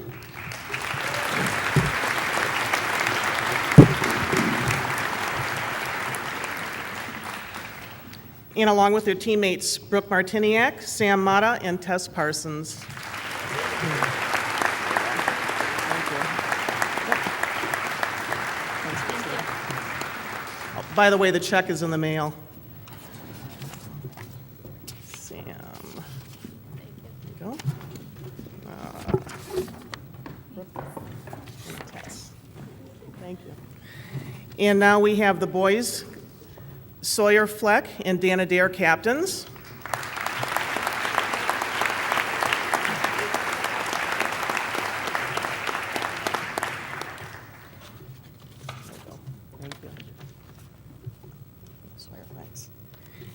Along with teammates Aiden Campbell, Brandon Fowler, Robbie Haddad, Andrew Geffers, and Brett Murray. Okay, I'm losing my papers. Brett? Aiden. Thank you. There you go. Thank you. I'm losing my papers. Okay. Thank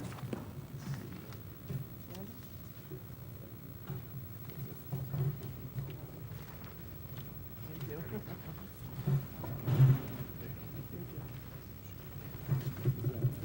Thank you very much.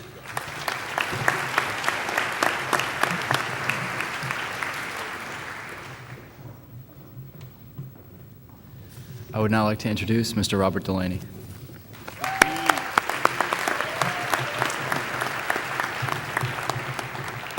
Thank you, Eddie, and again, congratulations to the class of 2012. Although I am biased because I'm a parent of one of the graduates, Liz, I love you, and thank you for tolerating me over the last 4 years.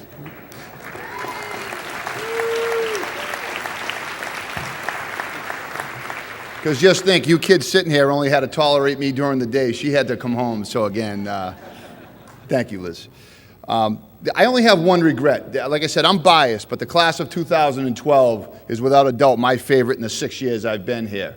The only regret I have, I'll tell you why they're my favorite. This class was more respectful of their classmates and the other kids in this building, the faculty, than I've seen, not only in my 6 years, but in my entire 20 years of being an educator. So for that, I thank you.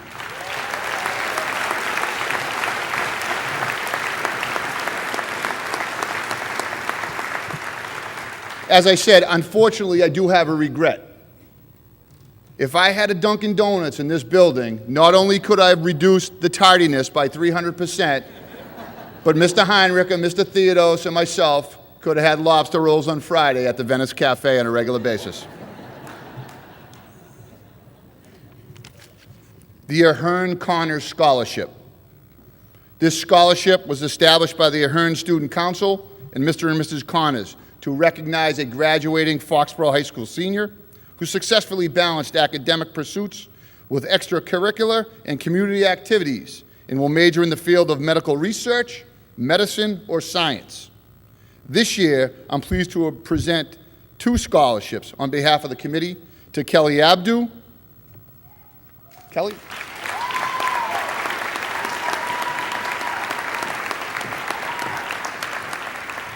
Kelly will be attending Curry College in the fall. Congratulations, Kelly.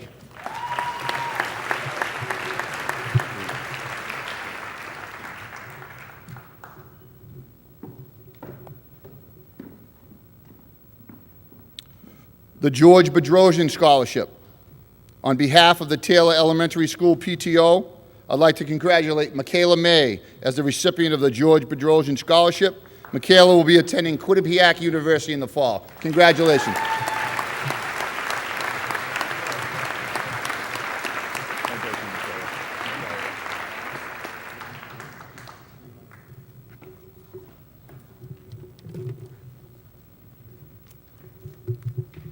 Giving away all this money has me a little nervous, so bear with me. And it's not mine. The Rustin Lodi Taylor PTO Scholarship. On behalf of the Taylor Elementary School PTO, I'd like to congratulate Jessica Broccoli as the recipient of the Rusty Lodi Scholarship.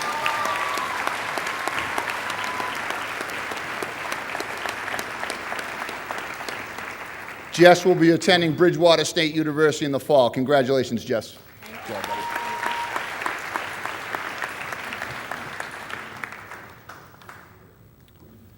The Helen and Blanche Stark Memorial Scholarships, administered by Sturdy Memorial Hospital Foundation. Recipients of this scholarship must be Foxborough residents and must be enrolled in or accepted to an accredited nursing program. Tonight, I would like to present these two scholarships to Kelly Abdu and Christina Scher.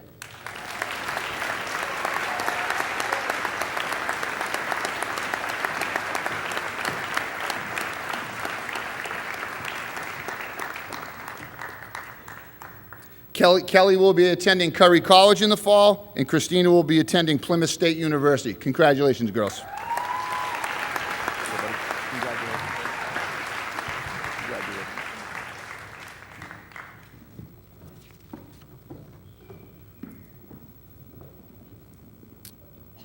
The Francis Ahern Scholarship. This scholarship is given by the Charles Taylor Elementary School PTO in memory of Francis Ahern, the former principal of the Taylor School.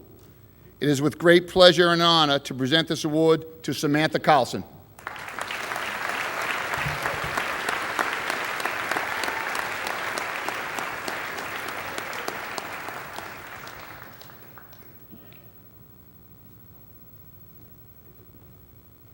Samantha will be attending Simmons College in the fall. Congratulations, Samantha.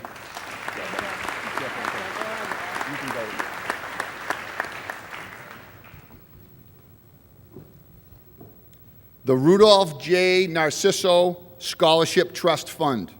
The family of Rudolph Narciso, a former graduate of Foxborough High School, is honored to present Hoyen Grace Chang this scholarship in his memory. The family wishes Hoyen great success in her future endeavors.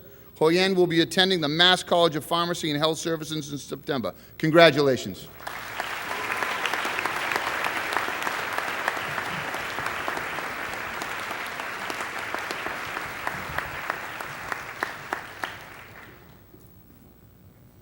The Honeydew Donut Scholarship.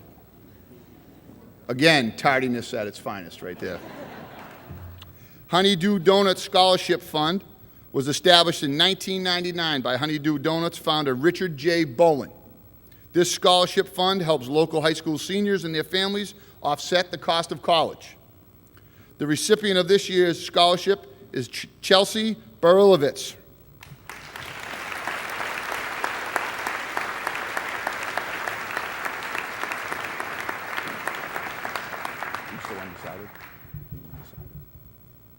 Chelsea will be attending Presbyterian College in the fall. Congratulations, Chelsea.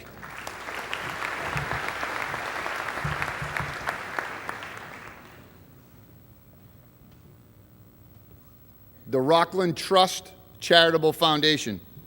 On behalf of the Rockland Trust Charitable Foundation, it is with great pleasure, and I congratulate the recipient of the foundation's 2012 scholarship to Miss Emily McGowan.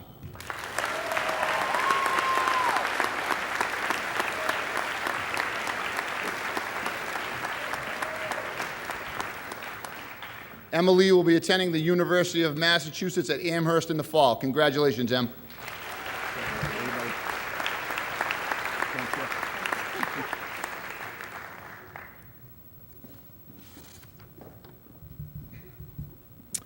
The Brandon McMaster's Firefighters Memorial Scholarship. This scholarship has been established in memory of Brandon McMaster. The award winner will be pursuing a career in medicine and fire safety. On behalf of the McMaster family, I'm proud to present this scholarship to Alex P. Noonan.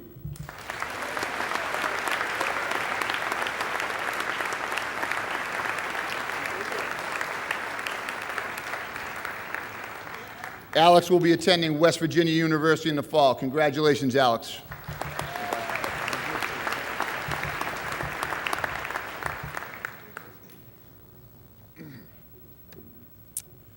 The Jordan Dale Sibley Memorial Scholarship. Jordan Sibley, a senior in the class of 2007, was tragically killed prior to graduation. His family, in his honor, every year awards a scholarship to a student who has the passion and desire that Jordan had in photography and the arts. To keep his memory alive and to help another student in this field, the Sibley family is awarding this year's scholarship to Cooper Bacheron.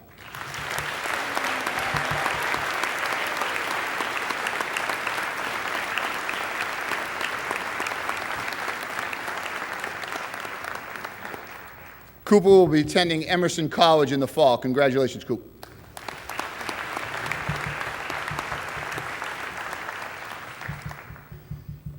At this time, it gives me great pleasure to introduce Mr. Sean Parker, who is representing the Jeff Parker Scholarship Foundation. Sean?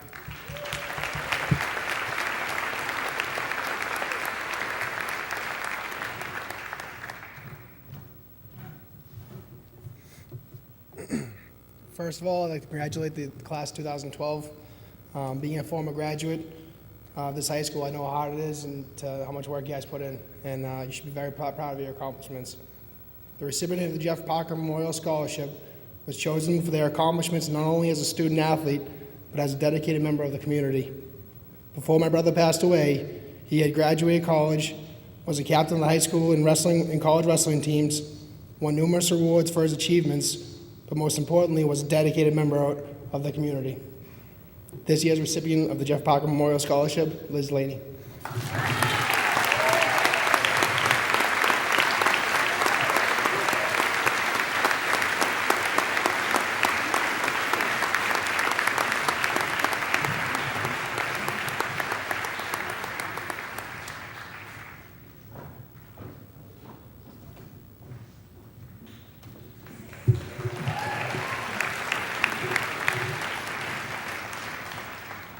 At this time, I'd like to introduce Mrs. Diane Kennedy, Ms. Winifred Darlington, and Mrs. Priscilla Green, who will be presenting the Easter Chapter number 47, Order of the Eastern Star, the Dexter and Ruth Strip Memorial Scholarship. Not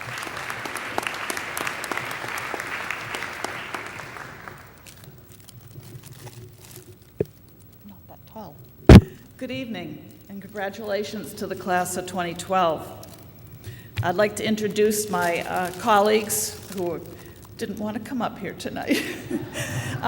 Priscilla K. Green, who is a proud member of the class of 1955 of Foxborough High.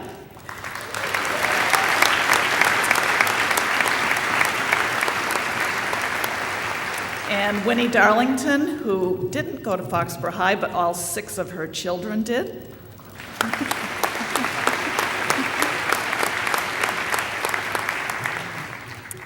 And I'm a proud member of the class of 1968. Here you go. The Order of the Eastern Star is the largest fraternal organization worldwide for both men and women. Its members are dedicated to charitable service, bettering themselves and the communities in which they live. For over 115 years, there was a chapter on Rock Hill Street named the Easter Chapter, met right here in Foxborough. When the chapter closed in 2005, the members decided to start this scholarship fund.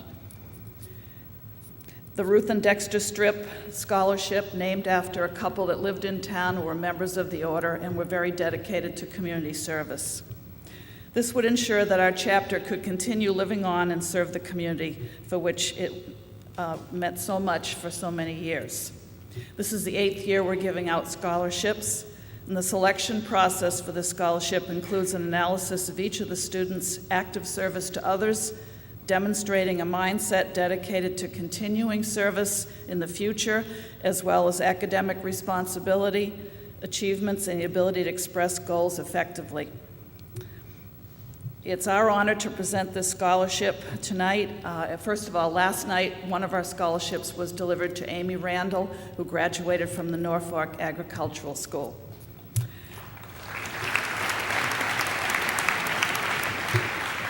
Now, before I give out this scholarship, it's really amazing where life takes us.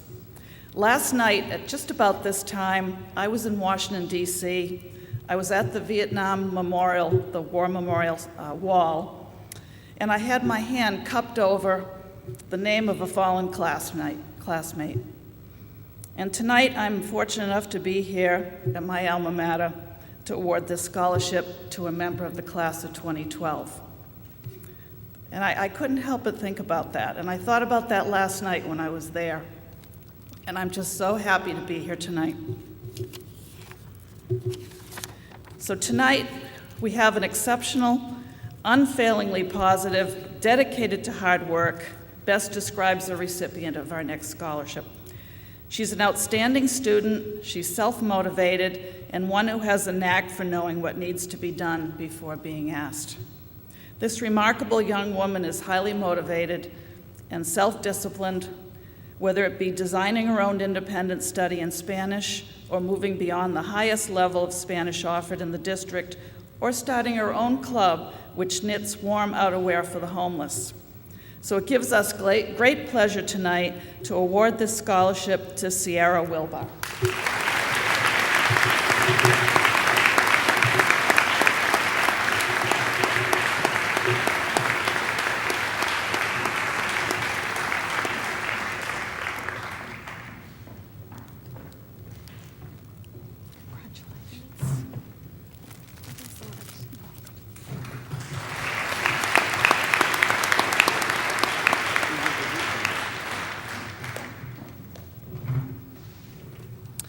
I would now like to introduce Ms. Vicki Lowe and Ms. Carrie Withers-Carreri.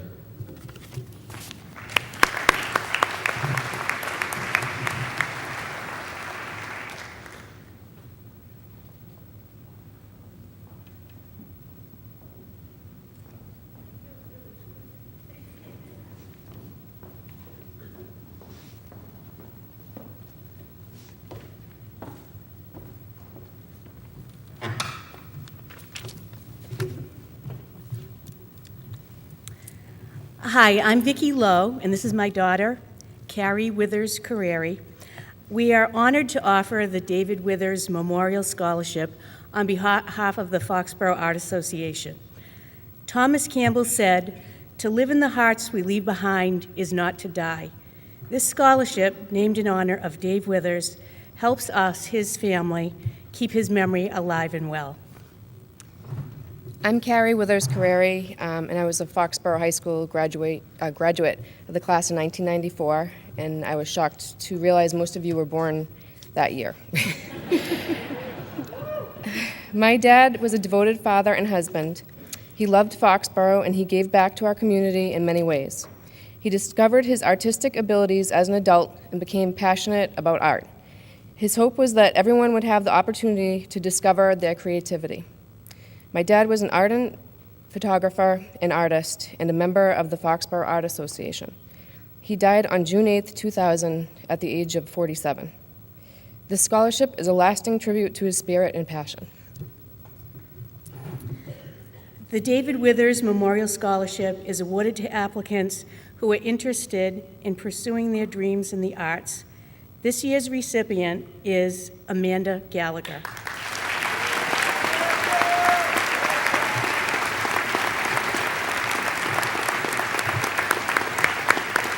Congratulations, Amanda.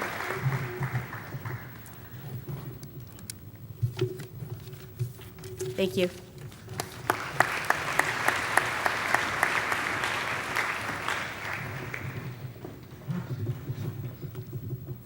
I would now like to introduce Ms. Vicki Lowe and Ms.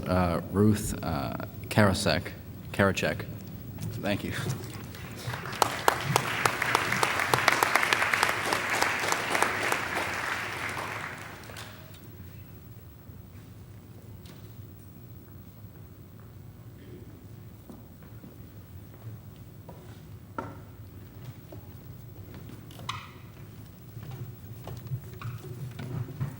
Hi, good evening, and congratulations to everybody. I'm Ruth Karasak. I'm the founder and chair of Hugs Foxborough.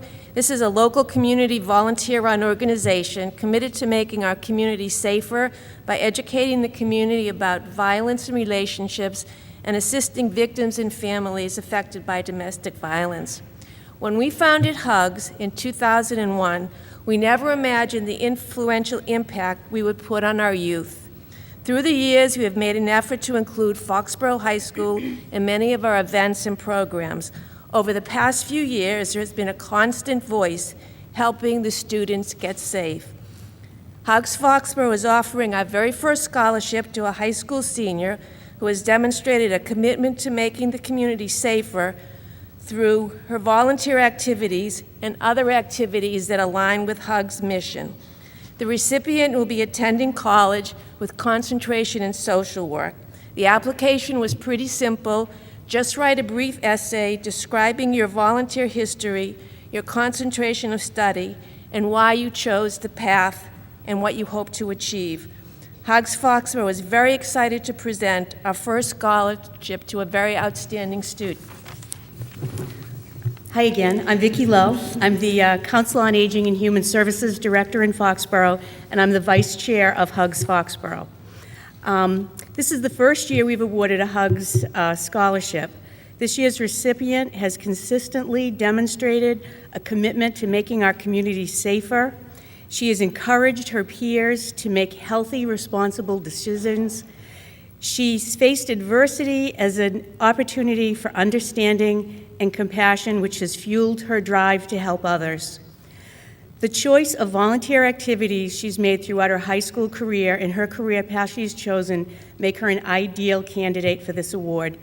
We are excited and honored to be able to provide Samantha Carlson with the first annual Hugs Human Services Scholarship.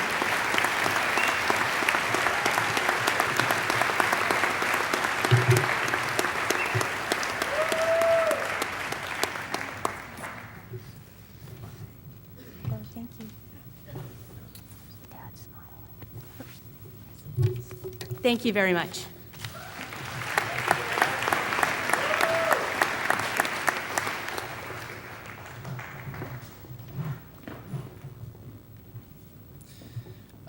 We now have a special treat for you. Over the past couple weeks, Cooper Vacheron, along with Johnny Mitchell and myself, have worked on a special tribute in video form to the class of 2012.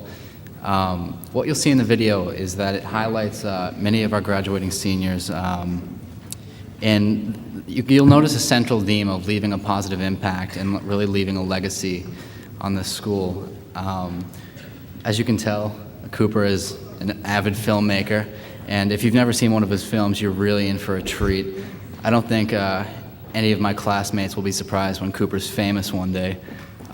So I hope you enjoy it, and yeah, thank you.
you're ready. Did you want me to count? Give me some material to start with. All right. That's all I got right now. Oh, okay. Okay. I guess so. I'm probably just going to add random other things in there too. Here we go. Foxborough High School. I remember you. You're the one who made my dreams come true.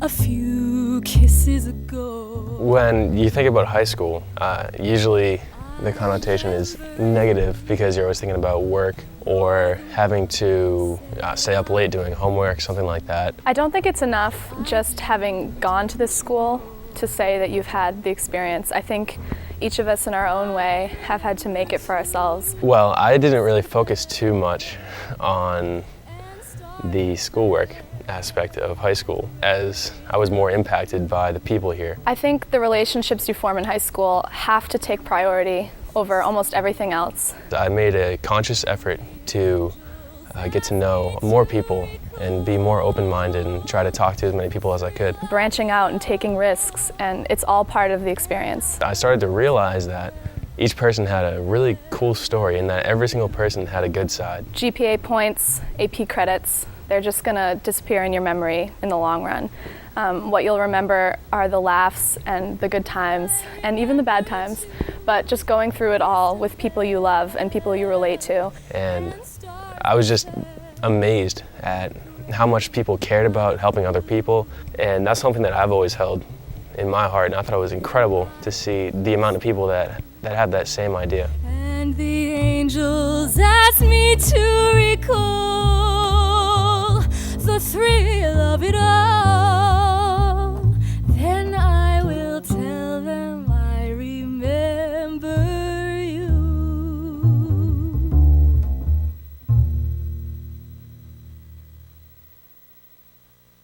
As an incoming freshman, my interests were mostly that of athletics. I played 3 sports, football, basketball, and baseball. Starting out as a freshman, I wasn't sure what to expect. I was a very shy kind of girl, and I definitely broke out of my shell once I started playing soccer. And I didn't really know what to do. I didn't know where high school was going to take me. But as I grew older, my interest changed. My junior year, I tried math team, and I really did some different things that if you knew me early in my life, you wouldn't expect. Joining student council and NHS and SAD and band for a year even, it opened my eyes to so many new people and so many different ways I can communicate with others. I took Mr. Massey's Modern American Music class freshman year, and that subsequently led me to join the music program in the choir my sophomore year. And I think in a different environment that might not have been accepted, I think I would have been maybe made fun of, I would have been looked upon differently, but the culture of Foxborough High School was so accepting that really anyone can fit in. Coming to Foxborough High School, I knew I was going to be part of some of the sports teams. I didn't know which ones, but I had an idea I wanted to be part of athletics. Playing sports here, I've learned a lot of leadership and teamwork skills. Running really changed my life, and it brought me from where I was to where I am today. Being on a team and getting to work with other people to accomplish our goals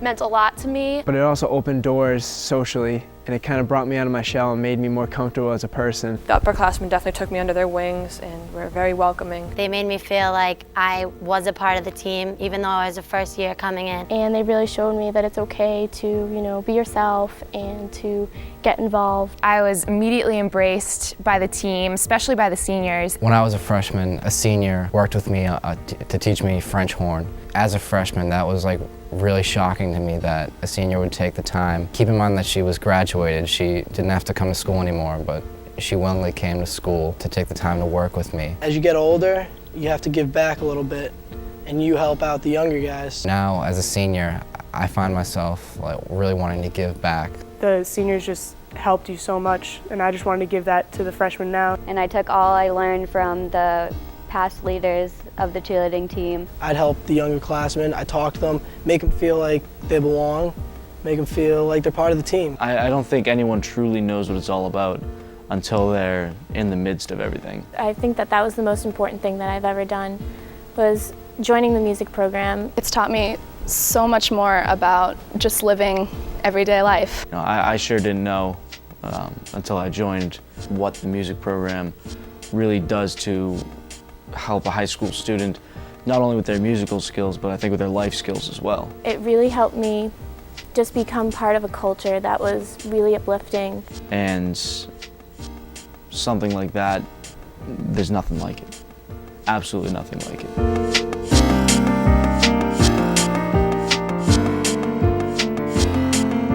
I'd like to thank Foxborough High School for providing me with so many opportunities to succeed. With the support and encouragement of my peers and teachers, I've been able to accomplish what I didn't think was possible as a freshman. It's been an honor to be able to be around so many people that care about each other and so many people that I know are dedicating their lives to helping other people. I've definitely gotten the ultimate high school experience. I'm really glad that I was able to be part of this class.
I would now like to introduce Mr. William T. Milholm.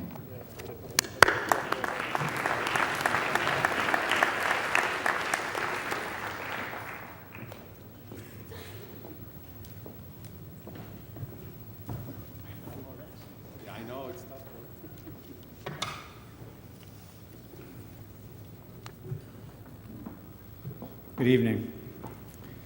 There's a powerful message going on here this evening. For me, it started with the dedication of the yearbook, and then to the different tributes, and now that video. So I think what I have to say will just kind of dovetail right into that. I'm here this evening to award the John J. Ahern Scholarship. Rather than to give you the criteria that we use to choose it, I like to tell a little story and hope that you would discern from the story the type of individuals that we hope will carry on the tradition of John. When John passed away in 2005, he had never married. He had lived his entire life in Foxborough. He was born in 1922 on Lakeview Road, and he died in 2005 in Lakeview Road.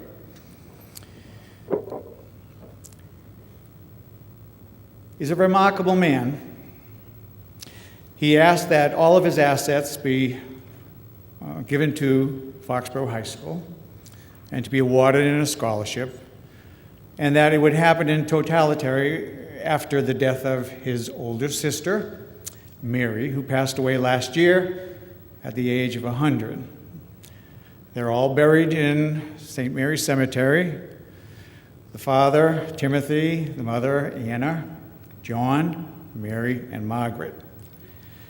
Tonight is my honor to, now that the scholarship is fully endowed, I'm going to give away $20,000 in scholarships this evening, and it's going to be distributed amongst 5 candidates. These children of immigrant family, of an immigrant couple, have left over $300,000 to the students of Foxborough High School.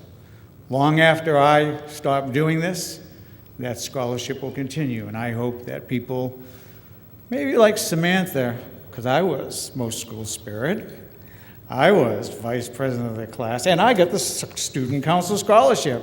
You can leave Foxborough High School, but your experiences and your relationships, they're with you for the rest of your life. My best friends are still the kids I graduated with in 1968.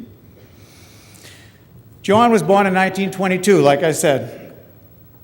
He was a 1940 graduate of Foxborough High School, serving as president of the class, and he was well renowned then for his academic and athletic achievements. He then joined the Army Air Force, and for 3 years, he was a gunner and a radio man on a B-17 bomber. He flew 33 missions over Germany, when every time that the squadrons would take off, 20% of those men would not return. He did it 33 times. When he came home, he attended Notre Dame University, where he got a bachelor's degree in 1947, and then went to Columbia in New York, got a master's in education. And in 1948, he got hired as a science teacher here at Foxborough, in the middle school, well, at that time, junior high, and in the high school. In 1953, he became a vice president and vice principal. And then in 1955, he became principal. And then for the next 15 years, with a break of 1 year, the year that I graduated, he was our principal. When John retired, prior to his retirement, many of his close friends like Vinnie Igo and a lot of the other names that a lot of us will remember, John knew it was time to retire. He has said to his friends, and it is recorded, he said that he was physically and emotionally tired, adding that he was drained by the responsibility for thousands of vulnerable teenagers. John, when he had an opportunity to speak at his retirement, this is the message he left, and I'll leave it with you. Each of us has just so much vitality, and I feel I have given what I can. And then he retired. The guest speaker, speaking of John, said he was a student's principal. And in a student's principal, he wasn't there so much for the teachers, but for the vulnerability and the responsibility of educating young people. And I think as the dedications you gave to your teachers tonight shows that you know that. It was also said that he was one of the most respected citizens to ever walk the streets of Foxborough. I've heard that word this evening by the students many times talking about their teachers and even amongst themselves, the word of respect. Regardless of your achievements in life, respect is one of the most you can aspire to achieve. So when John retired in 1972, and he said that he had just so much vitality and I feel I have given all that I can, but John lived, and if I did the math correctly, John lived for a few more decades. In fact, he lived for another 33 years. So what did someone do who was drained when he left his career?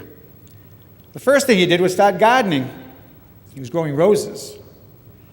You know what he did with those roses? Every year he took them and he brought them to people who were shut in homes, in the neighborhood, in hospitals. He began seeing his colleagues regularly, keeping up with what was going on in the schools, even though he was no longer a principal. As a World War II veteran, many of those men didn't share things. John began to be one of the men who invited other men to speak about their experiences. For me, he was my neighbor for about 25 years. And he taught me how to be a neighbor, always there, all the time. Another thing John did in those 33 years when he was exhausted was to go to the Boyden Library and take out books and bring them to people in nursing homes and people who were homebound throughout Foxborough. At the community farm down on Commercial Street, he spent many of his last years until he could no longer physically be there. He volunteered there. John was a deeply religious person. When the Catholic Church was going through the throes of Vatican II, John was chosen, one of two men, to be what were called lay commentators to interpret the Latin into English so that those sitting in the pews could understand what was going on. Finally, He was a brother to Mary. Family, friendships, respect are the things I know about John. In his last year, I had the honor to take care of John in many ways, in the hospital, at home. Even though he was drained of vitality for 33 years, John wanted to live. But there came a time when John knew that he wasn't going to live, and he accepted it. And that's, I think, a message I've learned, that there's going to be many, many successes and failures in our lives, and we will feel drained many times. But every day that you wake up, you've got a life of opportunity and choices to make a difference in this world. So this evening, I hope I have provided a little insight into who John was, and the hope that the committee who chose these 5 students, we're not asking you to go to college and come back to Foxborough and spend your life in the home that you grew up in. But we're asking you that wherever your life leads you, we hope that you will be remembered as someone who made this world a gentler, kinder, better place because of you. And may you earn the respect of all whom you share your life with. It is my honor to give us, I would ask you just stand and come all up at the same time, and please hold your applause. Chelsea Barovitz, Abby Topper, Kathleen Flannery, Sierra Wilbur, and Miss Jenny Peterson.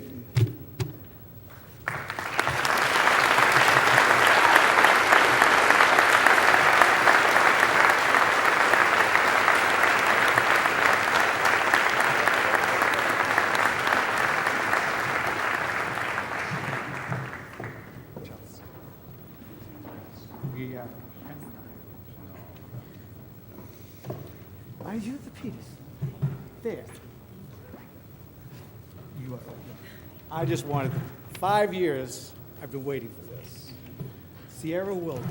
Here you go. Congratulations. Kathleen Planner. Here you go. Thank you. Abby. Thank you. Thank you.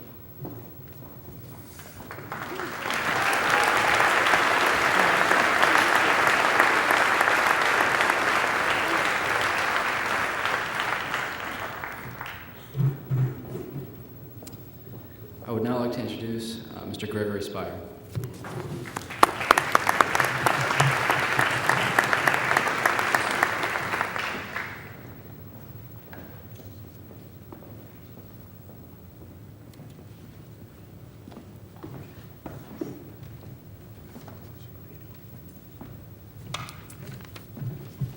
Thank you.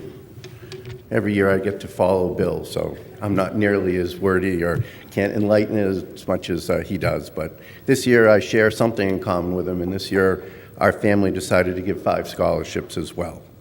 I'm excited to be here. I'm also a graduate of Foxborough High School, class of 1976. I think there's some other people in the room from that same class. There we go. Thank you. Tonight, I think we're all kind of intrigued and blown away by how much of a significant commitment people have made to our school and our community. My family shares the commitment to give back to our community.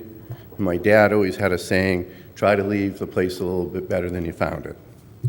In reviewing the applications this past year, we found the need to be even greater, and our family, we reviewed the applications, and were kind of blown away at how well written all the essays were. We usually give away 2 or 3 scholarships, and because of the way it was written and they were submitted, it was difficult to determine. We decided to give 5. We hope that these scholarships help the recipients continue with their education, and as we've heard, the common theme, give back to our community. So I'll start with the first one, and then I'll have them all come up. Jessica Septelka,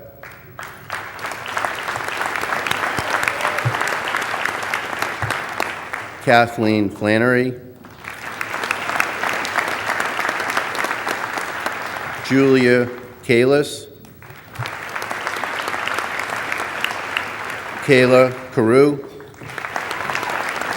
and Kelly Abdu.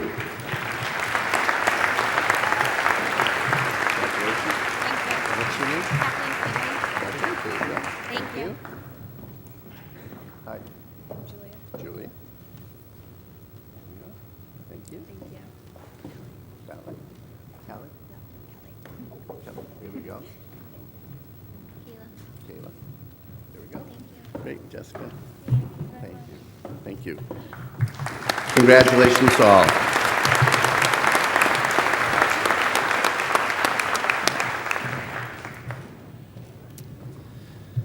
I'd now like to introduce Ms. Kay Naylor.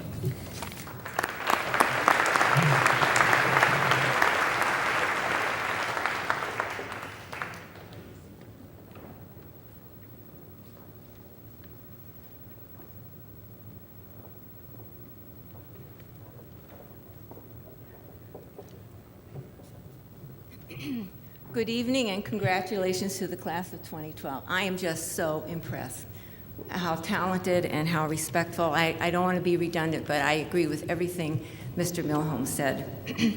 Now, most of you at the class of 2012 entered the Foxborough public school system as kindergarten students in September of 1999. Those of you who attended the Charles G. Taylor School will remember the many, many times you were asked by your principal or your little fourth grade student council to take part in community service activities from kindergarten on, and you all participated during your 5 years at the Taylor.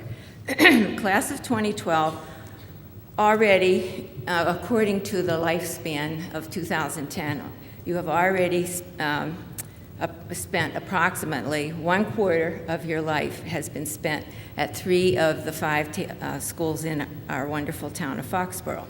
After graduation on Sunday afternoon, each one of you will begin a new chapter in your life, either pursuing future education, joining the military, or entering the workforce. I challenge each one of you to continue to volunteer and/or participate in your community wherever you live. My father always told my brother and sister and me, to live a good life, you have to try to make a difference in at least one person's life during your lifetime. And I know most of you have already made a difference, and I want you to continue making a difference. Tonight, I am highly honored to present the Kay Naylor Scholarship to a student who has been a member of the National Honor Society for the past 2 years, and for the past 4 years, this recipient took part in student council and class council, received high honor and honor roll status, participated in cross-country and indoor and outdoor track while performing countless hours of community service. Prior to naming the recipient, I want each one of our 2012 graduates to dream big and dream often. As Harriet Tubman said, every great dream begins with a dreamer. At this time, it gives me great pleasure to present the Kay Naylor Scholarship to Andrew G. Moses.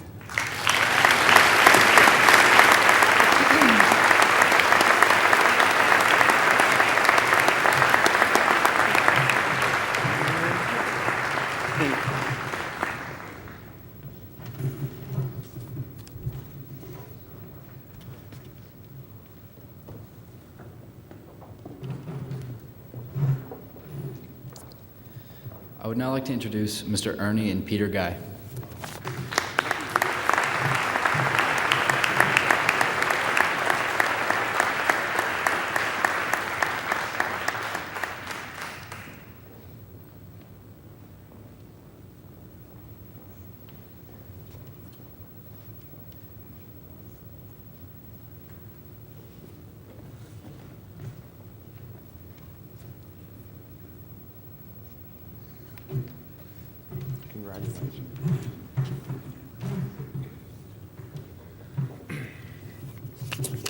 On behalf of the Guy family, I'd just like to say thank you for letting us be here, and I'm honored to have Ernie here tonight to help out.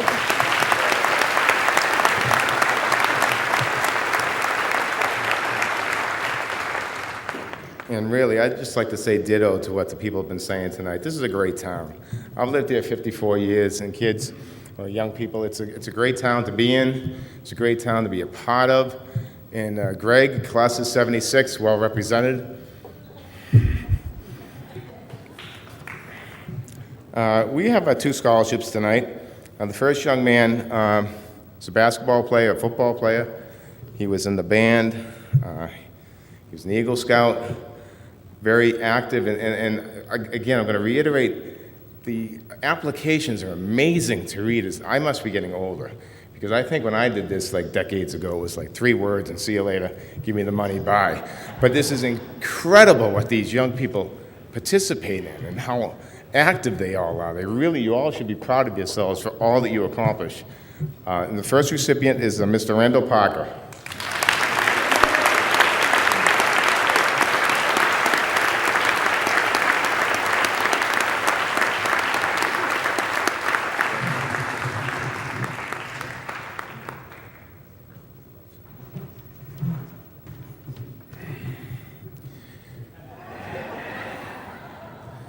Next year, I'm making Ernie do the stairs. The next recipient, this young lady, is very active in this school. I heard people speak about her earlier, and I didn't know all the things that she had accomplished. But wow, it's amazing. Vice president of the class, basketball player, softball player, National Honor Society. I don't know where that came from. Your grandmother. Another 2012 recipient of an Eddie Guy Scholarship, Shannon Seuss.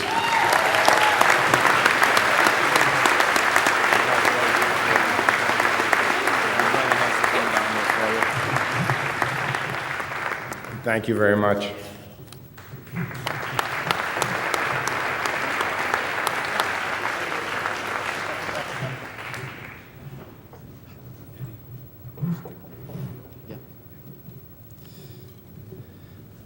I'd now like to introduce Mr. Chris Mitchell.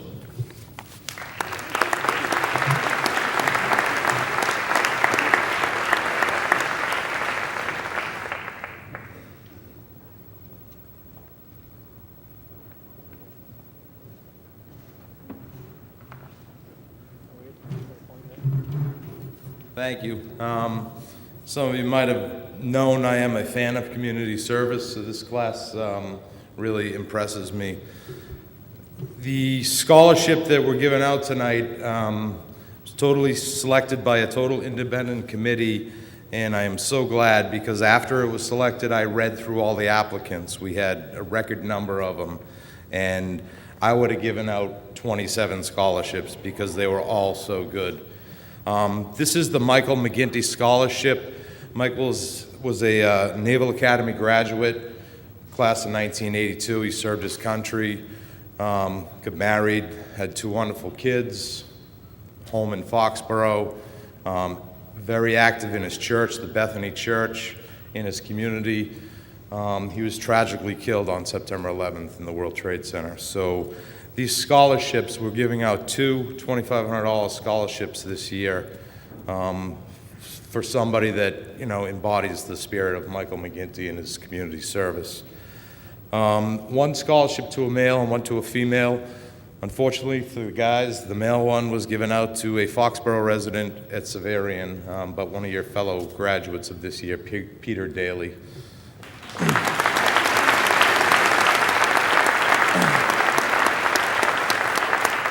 And the female recipient, she's been up here a few times tonight, and quite an impressive young woman, Sierra Wilbar.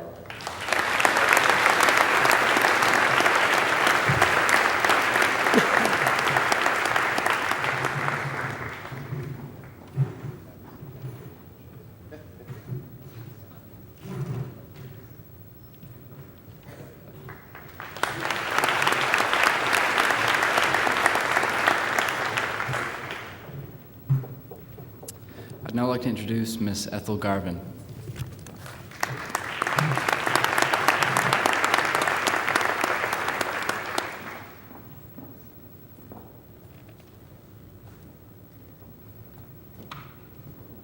Good evening. I'm here on behalf of the Reverend Dr. Martin Luther King Jr. Memorial Committee of Greater Attleboro to award the W. Duane Lockhart Scholarship. The funds for the scholarship have been given in the memory of Professor W. Duane Lockhart, Professor Emeritus of Princeton University, who would have been very pleased to help send an outstanding young person like you to college today. Professor Lockhart strongly believed in the ideals and goals for which Dr. King gave his life and for which the Attleboro Martin Luther King Committee continues to work today. Professor Lockhart and his wife were active members of the NAACP, actively supported the civil rights movement in the 60s, and fought bigotry all their lives. The W. Duane Lockhart Scholarship is awarded to a student I'm tired, it's past my bedtime. It really is awarded to a student who reflects the ideals of Dr. King in terms of their community service and their stated career goals. The committee is pleased to award the scholarship to Hussein Antar.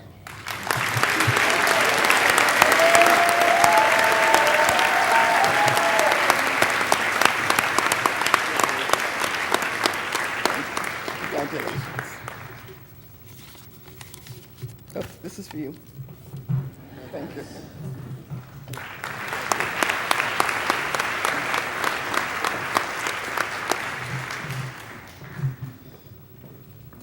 I'd now like to introduce Ms. Rachel Henderson and Ms. Amanda Schnorbus.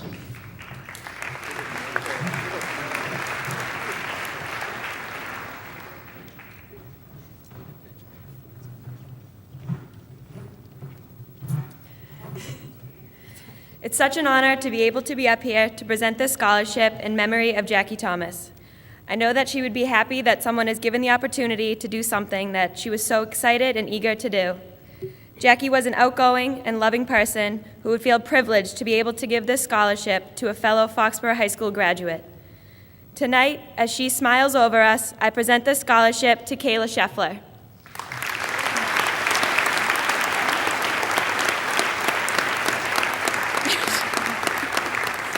Congratulations on all that you do, and we wish you the best of luck.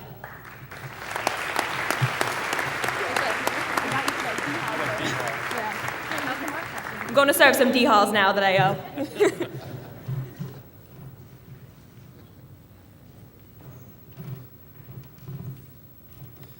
I'd now like to introduce Ms. Ingrid Williams.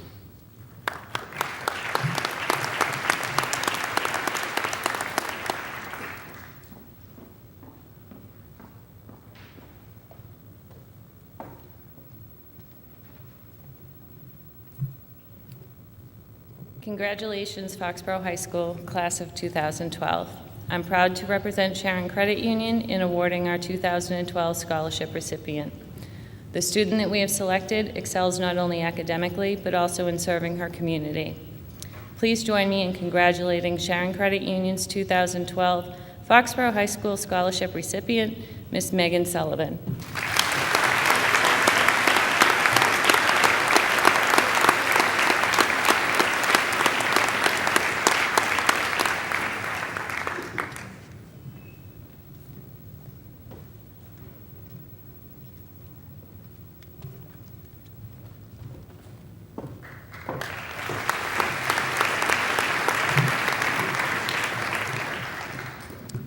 I'd now like to introduce Ms. Barbara Eaton.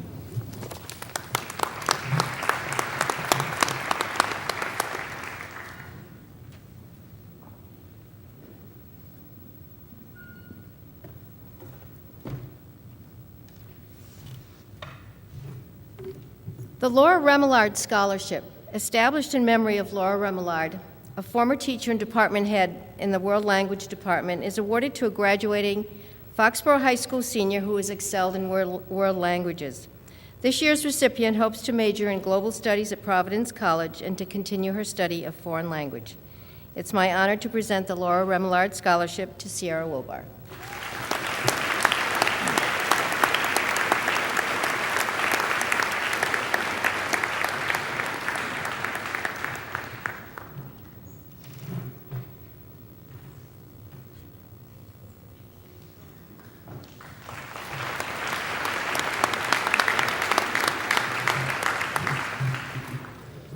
I'd now like to introduce Mr. Paul Charpentier.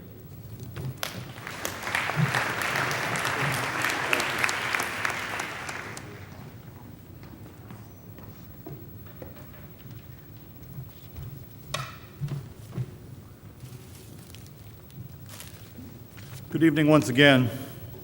There's an unfortunate gap in the education of the class of 2012 as they didn't get to know Bill Palladino.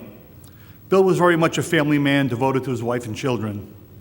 He also played a major role in the growth of the children of Foxborough as a Foxborough High School social studies teacher and assistant principal, and as an Ahern Middle School principal. Above all, Bill Palladino was a man of kindness, honor, dignity, humility, and integrity. The tragedy of ALS took him away from us far too early. The criteria for this scholarship that honors his memory are simple.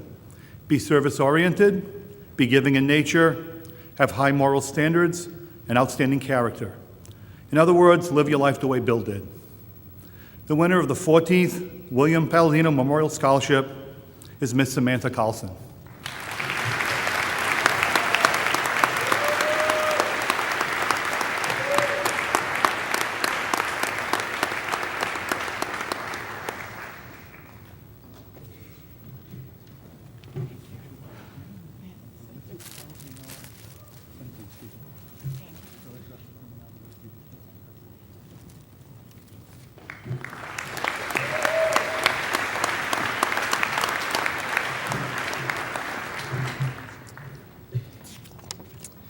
I'd now like to introduce Mr. Michael Logan.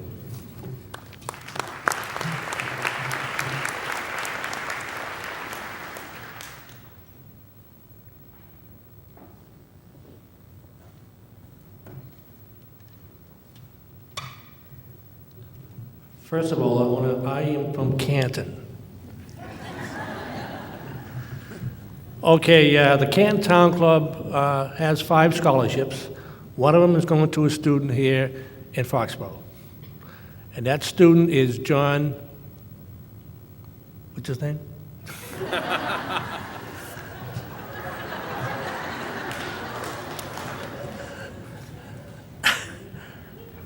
I've been on sitting here for so long, I've been falling asleep. You think it's easy? Those seats are very hard over there, by the way. I think you treat the people from Canton, I don't know. It's John Jepson.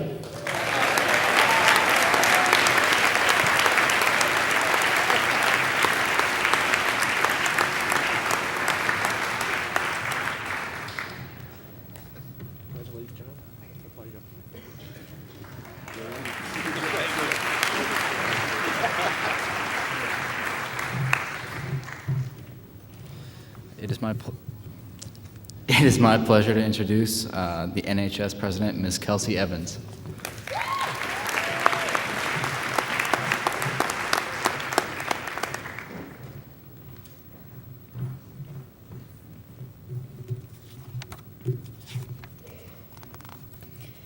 Being given the opportunity to stand in front of my entire class, their friends and loved ones, and the faculty of Foxborough High School is not only an honor, but also a privilege, and I would like to thank you all for that. I have the opportunity today to impart wisdom that should change your life, but I'm not going to do that. Why? Because I am only a high school graduate, and I am no different from any of the rest of you.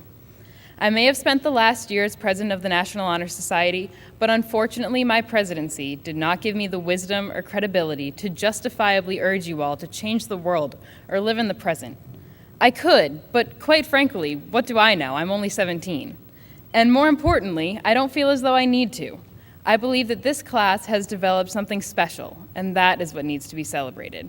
After all, it is our night. I found my greatest inspiration for writing this speech from all of you. I felt that this wasn't a speech that could be written off of some inspirational quote from someone famous, but rather it should be more special than that and more personal. It was then that I found quotes like, "Do your best in whatever venture you choose in life. After all, there is no purpose in doing something if you aren't going to see just how far you can go. And good luck wherever life may lead you. Find whatever and whoever makes you happy. It may take some time, but I'm sure it will be worth the wait." These quotes didn't come from anyone famous. In fact, they came from 2 people sitting on stage right now, Andrew Moses and Nick Roach.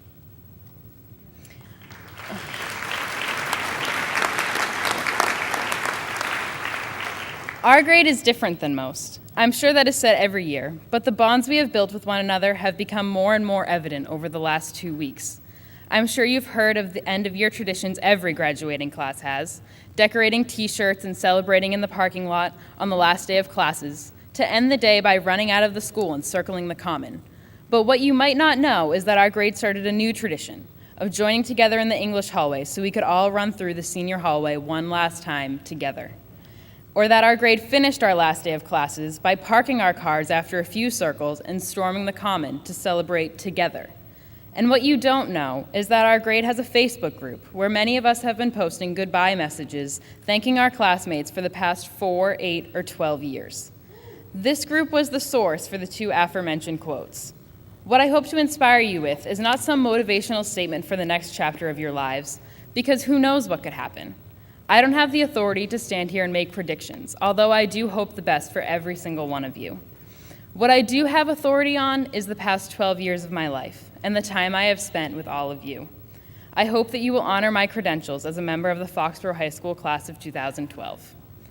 As a class, we have developed an atmosphere that has allowed students to be comfortable enough to open up to each other and say things like, and I quote, "Everyone has made such an impact on me, and I can never thank you guys enough. You've given me so many opportunities to just be myself. I have learned that there is no reason for you to pretend to be someone that you're not." Or, "I wish the best of luck to all of you as you travel off to college, and I promise you I will represent Foxborough to the best of my abilities as I start a new life in the United States Army." And finally, I've had some of the best memories because of all of you, and I know that even if we're all going off in different directions, we have an amazing group of kids, and it's because of each and every one of you. The love and thanks present in the Facebook group are endless, and it is nearly impossible to choose just a few quotes to single out, but I needn't say much more to prove that this class is special. What is important for us to acknowledge is that high school is only the starting point. This is one of the very first giant milestones in our lives, and I hope you all agree that graduating with this class is one of the best starting points we could have asked for.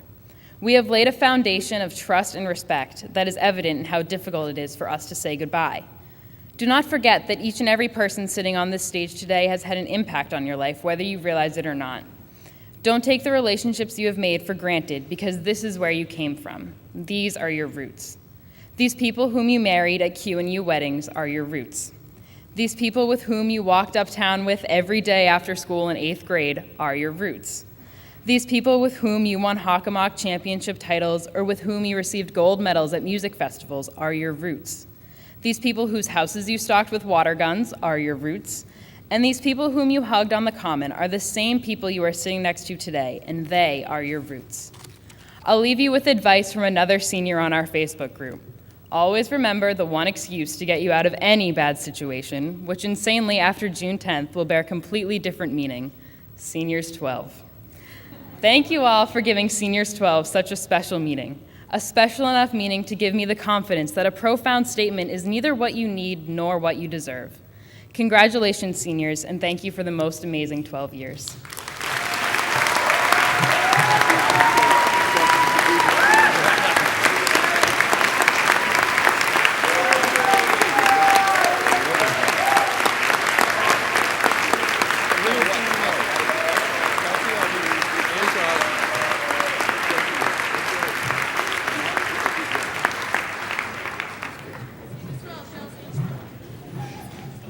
I'd now like to call upon my fellow class officers for a presentation of a gift to our class advisors, Ms. Silvestri and Ms. Grant.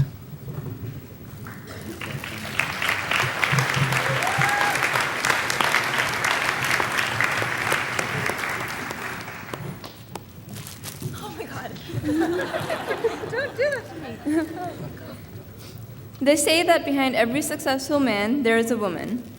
In the case of our class council, we actually have two wonderful women behind us, Mrs. Grant and Mrs. Silvestri. Mrs. Grant was our lone advisor as freshmen, but Mrs. Silvestri was quick to join in our sophomore year.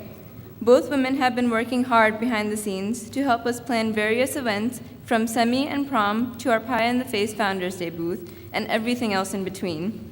They can often be found on Thursday after school in Mrs. Grant's room, helping us with class council meetings while simultaneously helping their own students.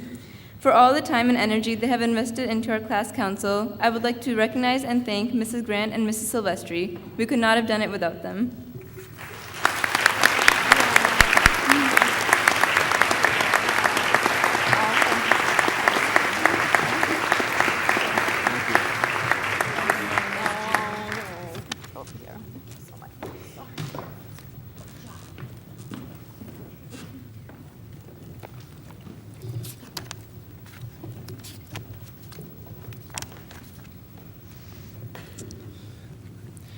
Teachers, faculty, administration, parents, guardians, friends, and students, we'd like to thank you for attending the Class of 2012's Class Night.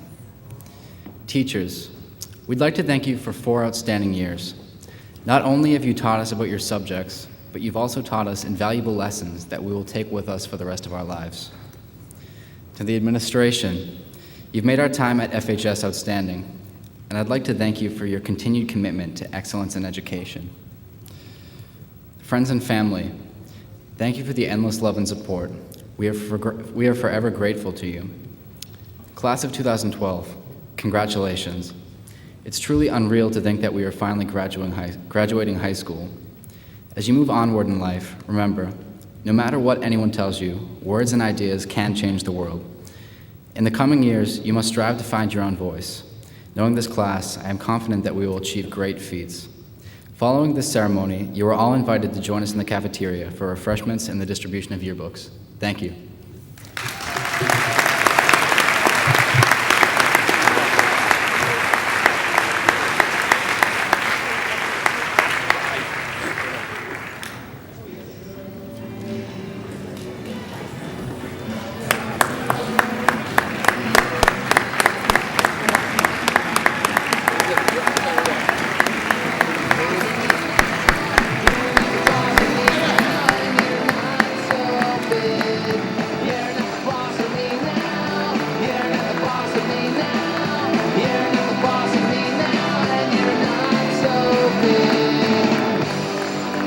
Life is unfair, so I just stare at the stain on the wall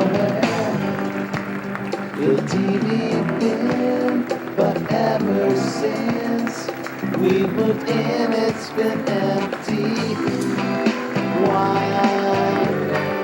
I'm in this room, there is no point explaining. You're not the boss of me now, and you're not so big. You're not the boss of me now. You're not the boss of me now. You're not the boss of me now, and you're not so big. Life is a test, but I confess I like this mess I've made so far. Great on a curve, and you'll observe I'm right below the horizon. Yes, no, maybe I don't know. Can you repeat the question? You're not the boss of me now. You're not the boss of me now. You're not the boss of me now, and you're not so big. You're not the boss of me now. You're not the boss of me now. You're not the boss of me now, and you're not so big.